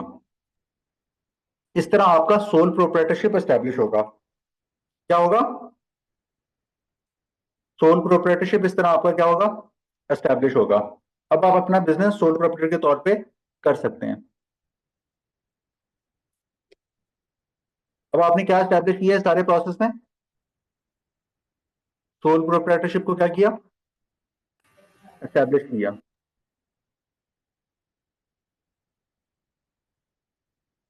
अच्छा सर, एक सवाल है कि एक अहमद है, अहमद अपने नाम से एक कारोबार कर रहा है, ठीक है, उसका एनटीएन बन गया, उसके नाम का एक बिजनेस हेड हो गया, ठीक है। अब अहमद अपने एक भाई के नाम पे एक और बिजनेस स्टार्ट करता है, ठीक है, तो आया कि वो अहमद वो बिजनेस भी आप इसी में ऐड कर सकता है? क्यों, इसमें कैसे ऐड हो सकता है? सोल प्रोप्राइटरशिप की तो निशानी ये है कि वो अकेला बंदा होता है ना। जी ठीक है, ठीक है। सोल प्रोप्राइटरशिप की निशानी क्या है कि सोल, सोल का मतलब one man. Sir one man multiple businesses तो ऐड कर सकते हैं ना अपने। मल्टीपल बिजनेसेस ऐड कर सकते हैं, 10 कर लें, 20 कर लें, 50 कर लें, जितने मर्जी कर लें, कोई मना नहीं करता। सर सबसे पहले जो आपने बताया था ऑनलाइन वेरिफिकेशन का, हमने सीएनआईसी पुट किया था और उसके बाद हमारे पास वो जी। प्रिंट के ऑप्शन पे जाते थे सर, वो मेरा ऑप्शन सर वो नहीं काम कर रहा। सबका काम कर रहा होता है सर वो मेरा वो फॉर्म नहीं ओपन होता वहां से, बात वो तो। मेरे आप अपना वो क्या कहते हैं उसको, अपना वो जो है ब्राउजर चेंज करके देख लें, हो जाएगा। सर वो पॉपअप की कोई ऑप्शन होती है, वो मेरे ख्याल से वो कहाँ से ओपन होती है सर? पॉपअप की कहाँ से ऑप्शन आनी है? सर इनके पास एड ब्लॉकर लगा हुआ होगा, उसकी वजह से हो रहा होगा। ब्राउजर चेंज करेंगे वो मसला हल हो जाएगा। चले मैं करके देख लेता हूँ, थैंक यू, बहुत शुक्रिया। हम वो ब्राउजर चेंज करेंगे तो वहां आ जाता है। Okay sir, thank you sir. जी, और कोई बात? जी सर, जिस तरह ये सारा एस्टेब्लिश हो गया, उसके बाद अगर उसने बाद में डिलीट कर दिया तो बैंक अकाउंट का जी वो क्या बैंक अकाउंट भी जाके बंद करवाएगा कि वो फिर इस्तेमाल कर सकता है, उसमें क्या मामला होंगे? जी, वो बैंक अकाउंट बाद में जाके बंद करवाना पड़ेगा। अगर कारोबार बंद किया तो बैंक अकाउंट भी बंद करना पड़ेगा। अगर आप कारोबार नहीं कर रहे हो तो फिर बैंक अकाउंट किस लिए अगर रखा वो हुआ है, यूज उसी नाम की करेगा तो चीज है। इलीगल होगा। जी, अगर वो यूज करेगा उस अकाउंट को तो इलीगल हो जाएगा डिलीट करने के बाद। Obviously, obviously. ठीक, जी ऑब्वियसली। ठीक, थैंक जी, और कोई बात?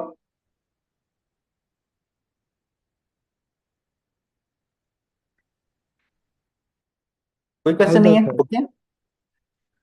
सर अगर हम हेलो जी जी, बोले। सर, अगर बिजनेस डिलीट कर देते हैं अकाउंट में से, तो सर उसकी कोई हिस्ट्री, कोई है कोई मेथड कि हम उसकी हिस्ट्री कहाँ से चेक कर सकें कि प्रीवियसली एनटीएन के साथ कौन कौन से बिजनेस अटैच रहे? हाँ, फिर आप अपने उसके लॉगिन आईडी में जाके ना, आप अपने लॉगिन आईडी में जाके देखेंगे कि आपने ये अपना जो ये जो डिलीटेड का बटन है, ये आपने कब कब डिलीट किया था। अब आपके यहाँ पे बिजनेस अपेयर नहीं हो रहा होगा। जब आपको नेम ऐड हुआ होगा तो आपको ऑर्डर मिला होगा कि आप ऑर्डर के बंद का आपने कब से ऑर्डर किया। ये देखें यहाँ से, यहाँ से हमें सारी इंफॉर्मेशन मिलती रहेगी उसकी। यहाँ से हमको इन्फॉर्मेशन मिलेगी कि ये बिजनेस मैंने कब ऐड किया था और कब मैंने डिलीट कर दिया था। अब मैंने बिजनेस ऐड किया है, एनटीएन डिलीट नहीं किया मैंने, ये वाजे रहे बात। एनटीएन भी डिलीट हो सकता है सर? जी, वो एनटीएन भी डिलीट हो सकता है। एनटीएन अगर आपने सर्टेन एक्शन, वो आपको एफबीआर के पास जाना पड़ेगा और वजह बताना पड़ेगी कि आप अपना एनटीएन क्यों डिलीट करना चाहते हैं, ओके मुल्क से बाहर जाना चाहते हैं, क्या वजह है। ओके ओके, वो ही इसका मतलब एफबीआर डिलीट करेगा, हम नहीं जी, डिलीट कर मैं सकते। आपका एनटीएन एफबीआर खत्म कर। Sir please one question. जी सर मेरा पूछना ये है कि सर अगर कोई बंदा बिजनेस चला रहा है और उसका अकाउंट पहले से ही है, इंडिविजुअल 1 पर्सन बिजनेस चला रहा है, तो उसमें वो बिजनेस के लिए जो चीजें ऐड करा सकता है अकाउंट में, या वैसे ही चलता रहे वो अकाउंट सर? देखें, ये आपकी अपनी चॉइस है। आप अपना कोई भी नाम नाम रख के बिजनेस नहीं करना चाहते, अपने बगैर नाम के बिजनेस करना चाहते, तो फिर आपका जो आपका पर्सनल बैंक अकाउंट होता है, आप नहीं बिजनेस नहीं ट्रांजेक्शन उसी में कर रहे होंगे ना। सर राइटली सर मैं सर काइंडली मैं ये कह रहा हूँ कि मेरे बिजनेस का नाम है, लेकिन मेरा बैंक जी अकाउंट है वो इंडियन दिल्ली है, उसमें बिजनेस नेम नहीं लिखा हुआ है। तो फिर आपको अपना बिजनेस के ट्रांजैक्शन और अपनी पर्सनल ट्रांजैक्शन को अलग करने में काफी मसला होगा ना, जब आप अपने जी रिटर्न फाइल कर रहे होंगे। फिर आपको हाँ सर रिकॉर्ड मैं रखने में बड़ी दिक्कत होगी, आपको ये नहीं पता जी होगा जी कि जी मेरी पर्सनल ट्रांजैक्शन कौन सी है और इसमें मेरी बिजनेस ट्रांजैक्शन कौन सी है। हाँ सर मैं ये पूछना चाह रहा हूँ कि वही जो मेरा अकाउंट है जो वैसे चल रहा है वो भी इसमें ऐड हो सकता है मेरे इनकम टैक्स में या नहीं? देखिए वो आपके बिजनेस नेम के तो नहीं है ना, आप उसे जी अपने नहीं, बिजनेस बिजनेस नेम पर्पज पे के नहीं। लिए इस्तेमाल कर सकते हैं, लेकिन आपके वो बिजनेस जी नाम के नहीं होगा, वो आपके जाती जी जी नाम के ऊपर आपका बैंक अकाउंट बना हुआ होगा ना। जी जी सर मैं पूछ रहा हूँ उसका कोई फायदा है या नहीं, वैसे अलग होना चाहिए? अलग होना चाहिए ताकि आप अपनी ट्रांजैक्शन को पता चले कि आपकी कौन सी पर्सनल ट्रांजैक्शन है, कौन सी बिजनेस वाली ट्रांजैक्शन है। Thank you sir, thank you very much. जी सर, मेरा एक सवाल जी था जी। दर्शन। जी पूछें। जी सर, मैंने पूछना था कि एक इंडिविजुअल का, हर बंदे का डाटा एफबीआर के पास होता है या जो रजिस्टर्ड होगा उसी का डाटा होता है एफबीआर के पास? जो एफपीआर के पास रजिस्टर्ड होता है उसी का डाटा होता है, और बाकी डिफरेंस रहे से डाटा एंटर हो सकता है ना उसके पास। बैंक वाले भी उसे डाटा प्रोवाइड कर रहे होते हैं, जब प्रॉपर्टीज वाले हैं वो भी डाटा प्रोवाइड कर रहे होते हैं, जब वो ट्रैवल कर रहा होता है टिकटिंग वाले वो भी आप उसको डाटा प्रोवाइड कर रहे होते हैं एफबीआर के पास। एफबीआर को मल्टीपल सोर्सेज से डाटा कलेक्ट हो रहा होता है। ठीक ठीक ठीक ठीक सर कोई भी ठीक, बिजनेस थैंक करने की एफबीआई में रजिस्टर्ड होना लाजमी? जी मैम, एफबीआर में रजिस्टर्ड होना मैंडेटरी है, इसीलिए तो आपको बताया था कि जब आपने सोल प्रोप्राइटरशिप बनानी है तो आपने 2 स्टेप करने हैं ना। पहले आपने आपका एनटीएन बनाना है, फिर दूसरे में उसमें बिजनेस नेम ऐड करना है। Okay sir. जी जी अस्सलाम वालेकुम सर, मेरा एक क्वेश्चन है सर। जी वालेकुम सलाम। जी पूछें। सर ये है कि अगर किसी शख्स का पीओसी बना हुआ है और वो जी अवेलेबल पाकिस्तान में है, तो फिर जी क्या एनआईसी के जरिए उसका बन जाएगा न्यू रजिस्ट्रेशन में एनटीएन? जी बन जाएगा।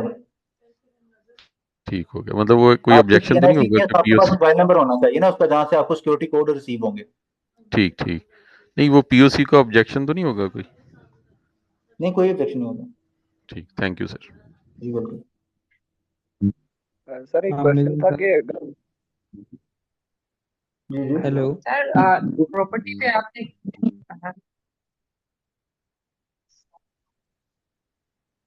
क्या कह रहे हैं। जी देखिए, एक एक बंदा को सवाल करे। आप हैंड रेज का ऑप्शन बेशक यूज कर सकते हैं, हम नेम कॉल करके आपके क्वेश्चन ले लेते हैं। इस तरह फिर सारे एक साथ बोलते हैं, फिर किसी क्वेश्चन समझ नहीं आता। तो तैयब साहब आप अपना सवाल करें, then will move to sir other participant. जी तैयब साहब। जी सर, थैंक यू। सर मेरा ये क्वेश्चन था कि जस्ट अगर एनटीएन ही हमारा हम बना लेते हैं और उसके साथ एक बिजनेस अटैच कर लेते हैं, तो हम इसी एक्टिव टैक्स पेयर लिस्ट में नहीं आए तो हम इसी को एज ए फाइलर हम शो कर सकते हैं कहीं? नहीं, फाइलर होना आपके रिटर्न फाइल करने से तल्लक है, उसका एंटीन बनाने से फाइलर नहीं आप हो जाते। एंटीन बनाने से आप ठीक है फाइलर नहीं हो जाते, फाइलर आप बनेंगे जब आप अपने रिटर्न फाइल करेंगे, और उसकी बातें हम इनकम टैक्स में करेंगे। जी sir, thank you sir, thank okay जी, अदनान खान साहब। अदनान खान साहब।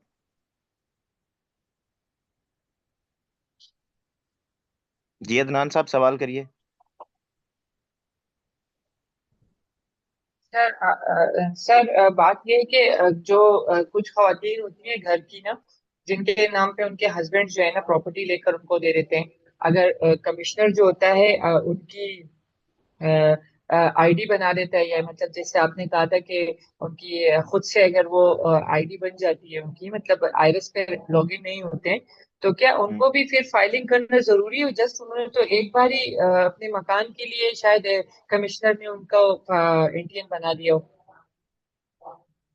तो आपका क्वेश्चन जो है ना हेलो। इनकम टैक्स से परटेन करता है कि किसको रिटर्न फाइल करने हैं या नहीं फाइल करने, तो हम इनकम टैक्स में जाके देखेंगे। अभी तो सिर्फ हमने एनटीएन बना के उसके ऊपर बिजनेस नेम ऐड करना सीखा था। इसके हवाले से कोई आपको क्वेश्चन है तो बताएं। ठीक है। सर ये ये सोल आगे प्रोप्राइटर इनकम किस टैक्स तरह के की नहीं, पोर्शन इसके में हवाले से पढ़ेंगे। कोई सूटेबल है? क्वेश्चन नहीं सॉरी, सर। मैं आई एम सॉरी। जी आमिर साहब, जी आप बताइए। आमिर अफजल सोल साहब। प्रोप्राइटर से किस तरह के बिजनेस के लिए सूटेबल है, कि कौन कौन से बिजनेस के लिए सूट रहेगा? हर तरह के बिजनेस के लिए सूटेबल है, आपकी अपनी चॉइस है कि आपने किस तरह का बिजनेस करना है, आप उसको कैसे मैनेज कर सकते हैं। यूजुअली क्या होता है, जो स्मॉल स्मॉल एंटरप्राइजेज होते हैं ना, छोटी लेवल पे काम कर रहे हो, स्मॉल लेवल स्केल पे काम कर रहे होते हैं, वही सोल प्रोप्राइटरशिप एस्टैब्लिश कर रहे होते हैं। Right sir, thank you. जी आईफोन वाले कोई साहब थे, उनका हैंड रेज था, आप सवाल करें।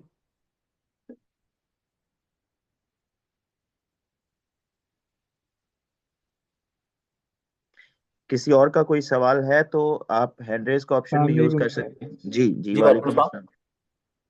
सर मेरा एक सवाल है, जैसे आपने बताया कि दो लोग जो है एक ही नाम से बिजनेस स्टार्ट, वो अपना पोर्टल ऑन कर सकते हैं, अपनी आईडी बना सकते हैं, ठीक है। एफबीआर को उससे कोई मसला नहीं होता।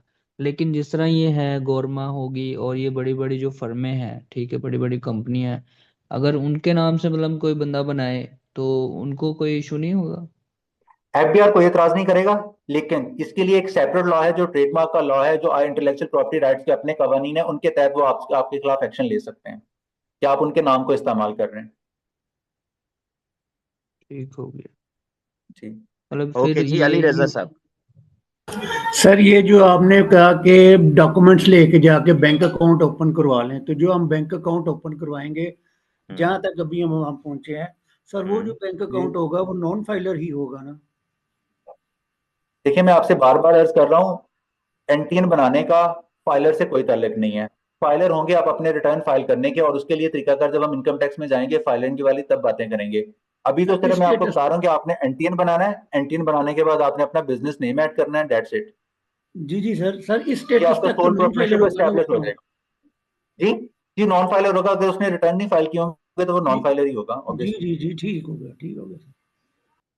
जी रेडमी नोट एनटीएन 9C। बनाने से आप फाइलर नहीं हो जाते। बिल्कुल जी, Redmi note 9C 9S, Redmi note 9S। भाई आपने हैंड रेज किया हुआ है, सवाल कर लें। सर एफबीआर जो है वो एनटीएन डिलीट करता है, अभी किसी ने पूछा था, उसके लिए वैलिड रीजंस क्या होंगी, वो किस बेसिस पे एनटीएन डिलीट कर सकता है? आप इनकम टैक्स रूल्स में 2006 में जाके देखेंगे, वहां पे रीजंस लिखी हुई थी कि आपको आपकी रजिस्ट्रेशन कैसे कैंसलेशन हो सकती है। वैलिड रीजंस की कोई एक आधी एग्जांपल दे देंगे आप? आपने अपना बिजनेस बंद कर दिया और आप मुल्क से बाहर जा रहे हैं, पाकिस्तान में नहीं स्टे कर रहे हैं, ठीक है, कोई बंदा बिल्कुल वफात ठीक, पा गया, वो कहते हैं कि ये बंदा वफात पा गया, इसका एनटीएन क्या कर दें, खत्म कर दें। ठीक है, थैंक यू सर। मैडम आप अपना नाम काइंडली नेक्स्ट टाइम नाम से ज्वाइन कीजिएगा। Thank you. श्योर श्योर, हाँ thank thank you. You thank you thank you. Okay जी ताहिर साहब आप सवाल करें। मोहम्मद ताहिर।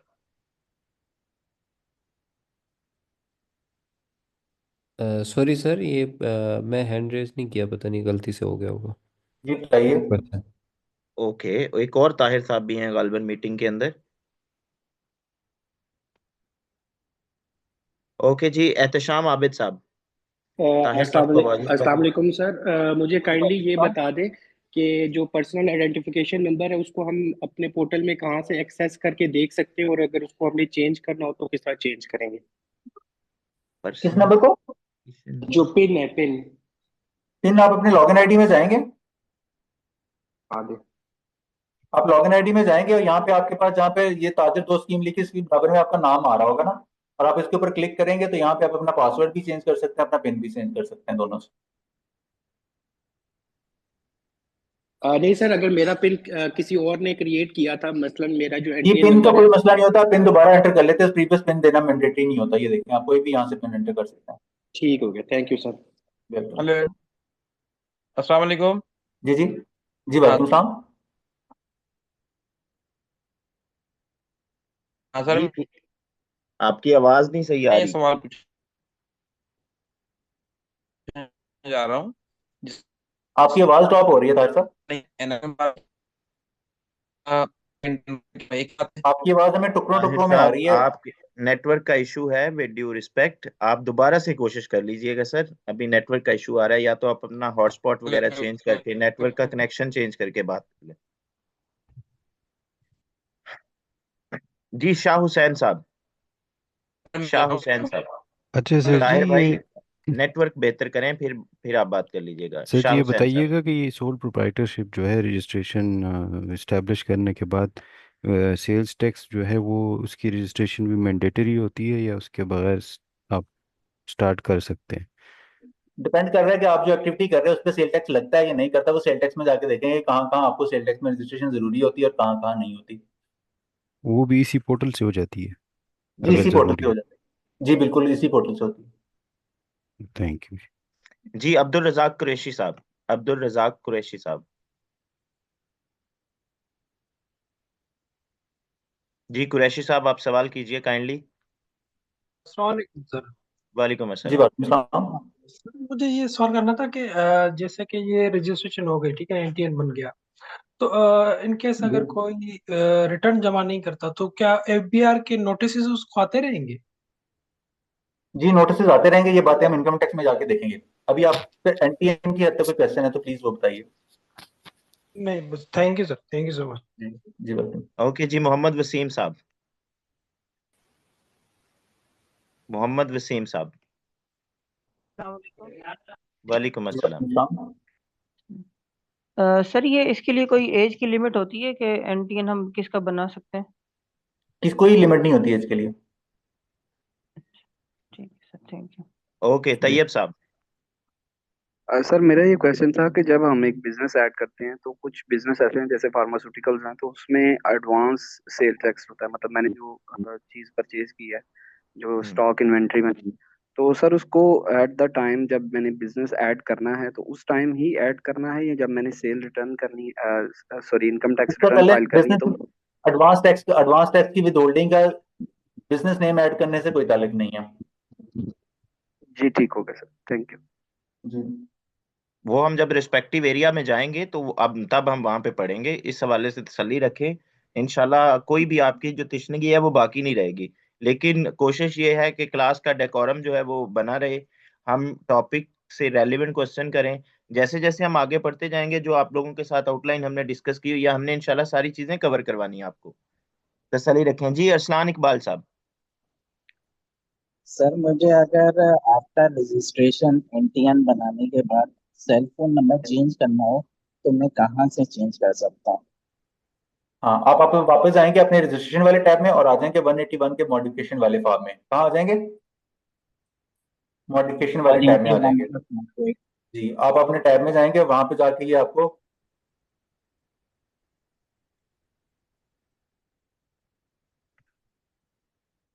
अच्छा जब आप अपनी प्रॉपर्टी डिटेल एंटर करनी होगी, यहाँ पे जाके आप अपनी प्रॉपर्टी डिटेल जो पर्सनल वाली है वो यहाँ पे एंटर कर लेंगे।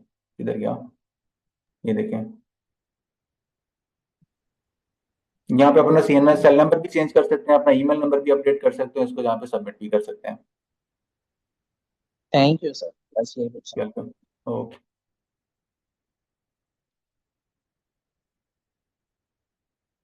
जी और कोई बात? जी जी बताइए।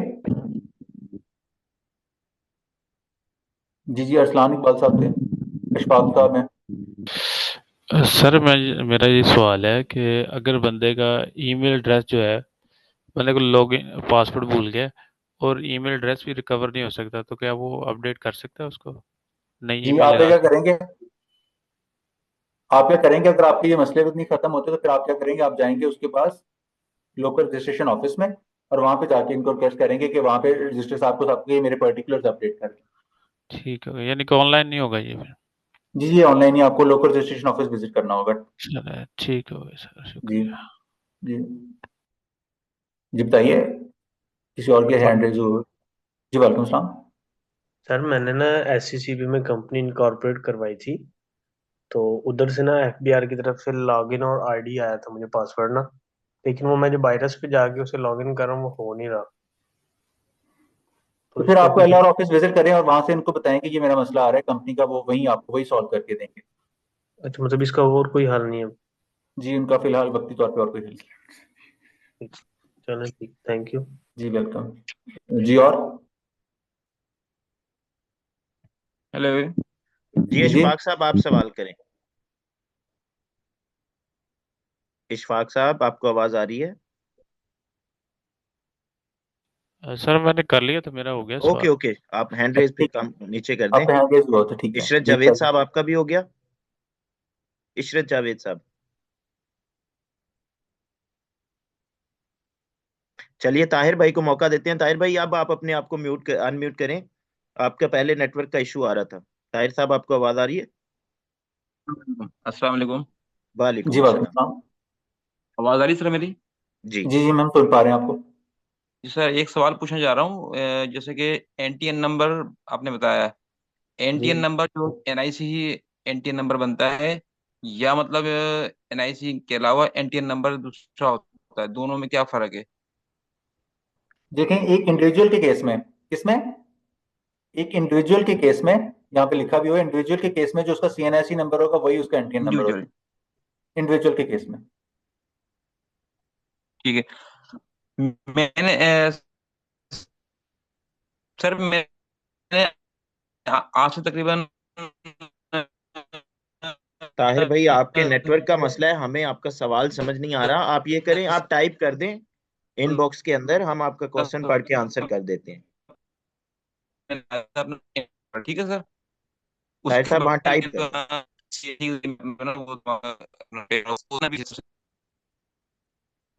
सर ये तो कुछ क्या, लोगों के सर कुछ लोगों के लेटर हेड के ऊपर, सोल प्रोप्राइटरशिप के लेटर हेड के ऊपर रेफरेंस नंबर लिखा हुआ होता है, मतलब एनटीएन की जगह। तो क्या सर वो भी एनटीएन कहलाता है जो रेफरेंस नंबर है? जी रेफरेंस नंबर नहीं होता, रेफरेंस नंबर और चीज होता है। एनटीएन नंबर जो होता है वो आपका इंडिविजुअल सोल प्रोप्राइटरशिप में आपका सीएनआईसी नंबर होता है, वही आपका एनटीएन नंबर होता है। सर लेकिन कुछ सोल प्रोप्राइटरशिप के लेटर हेड्स के ऊपर हमने ये देखा है कि उन्होंने एनटीएन की जगह रेफरेंस नंबर लिखा होता है और वो बाकायदा उससे फेच भी हो रहा होता है।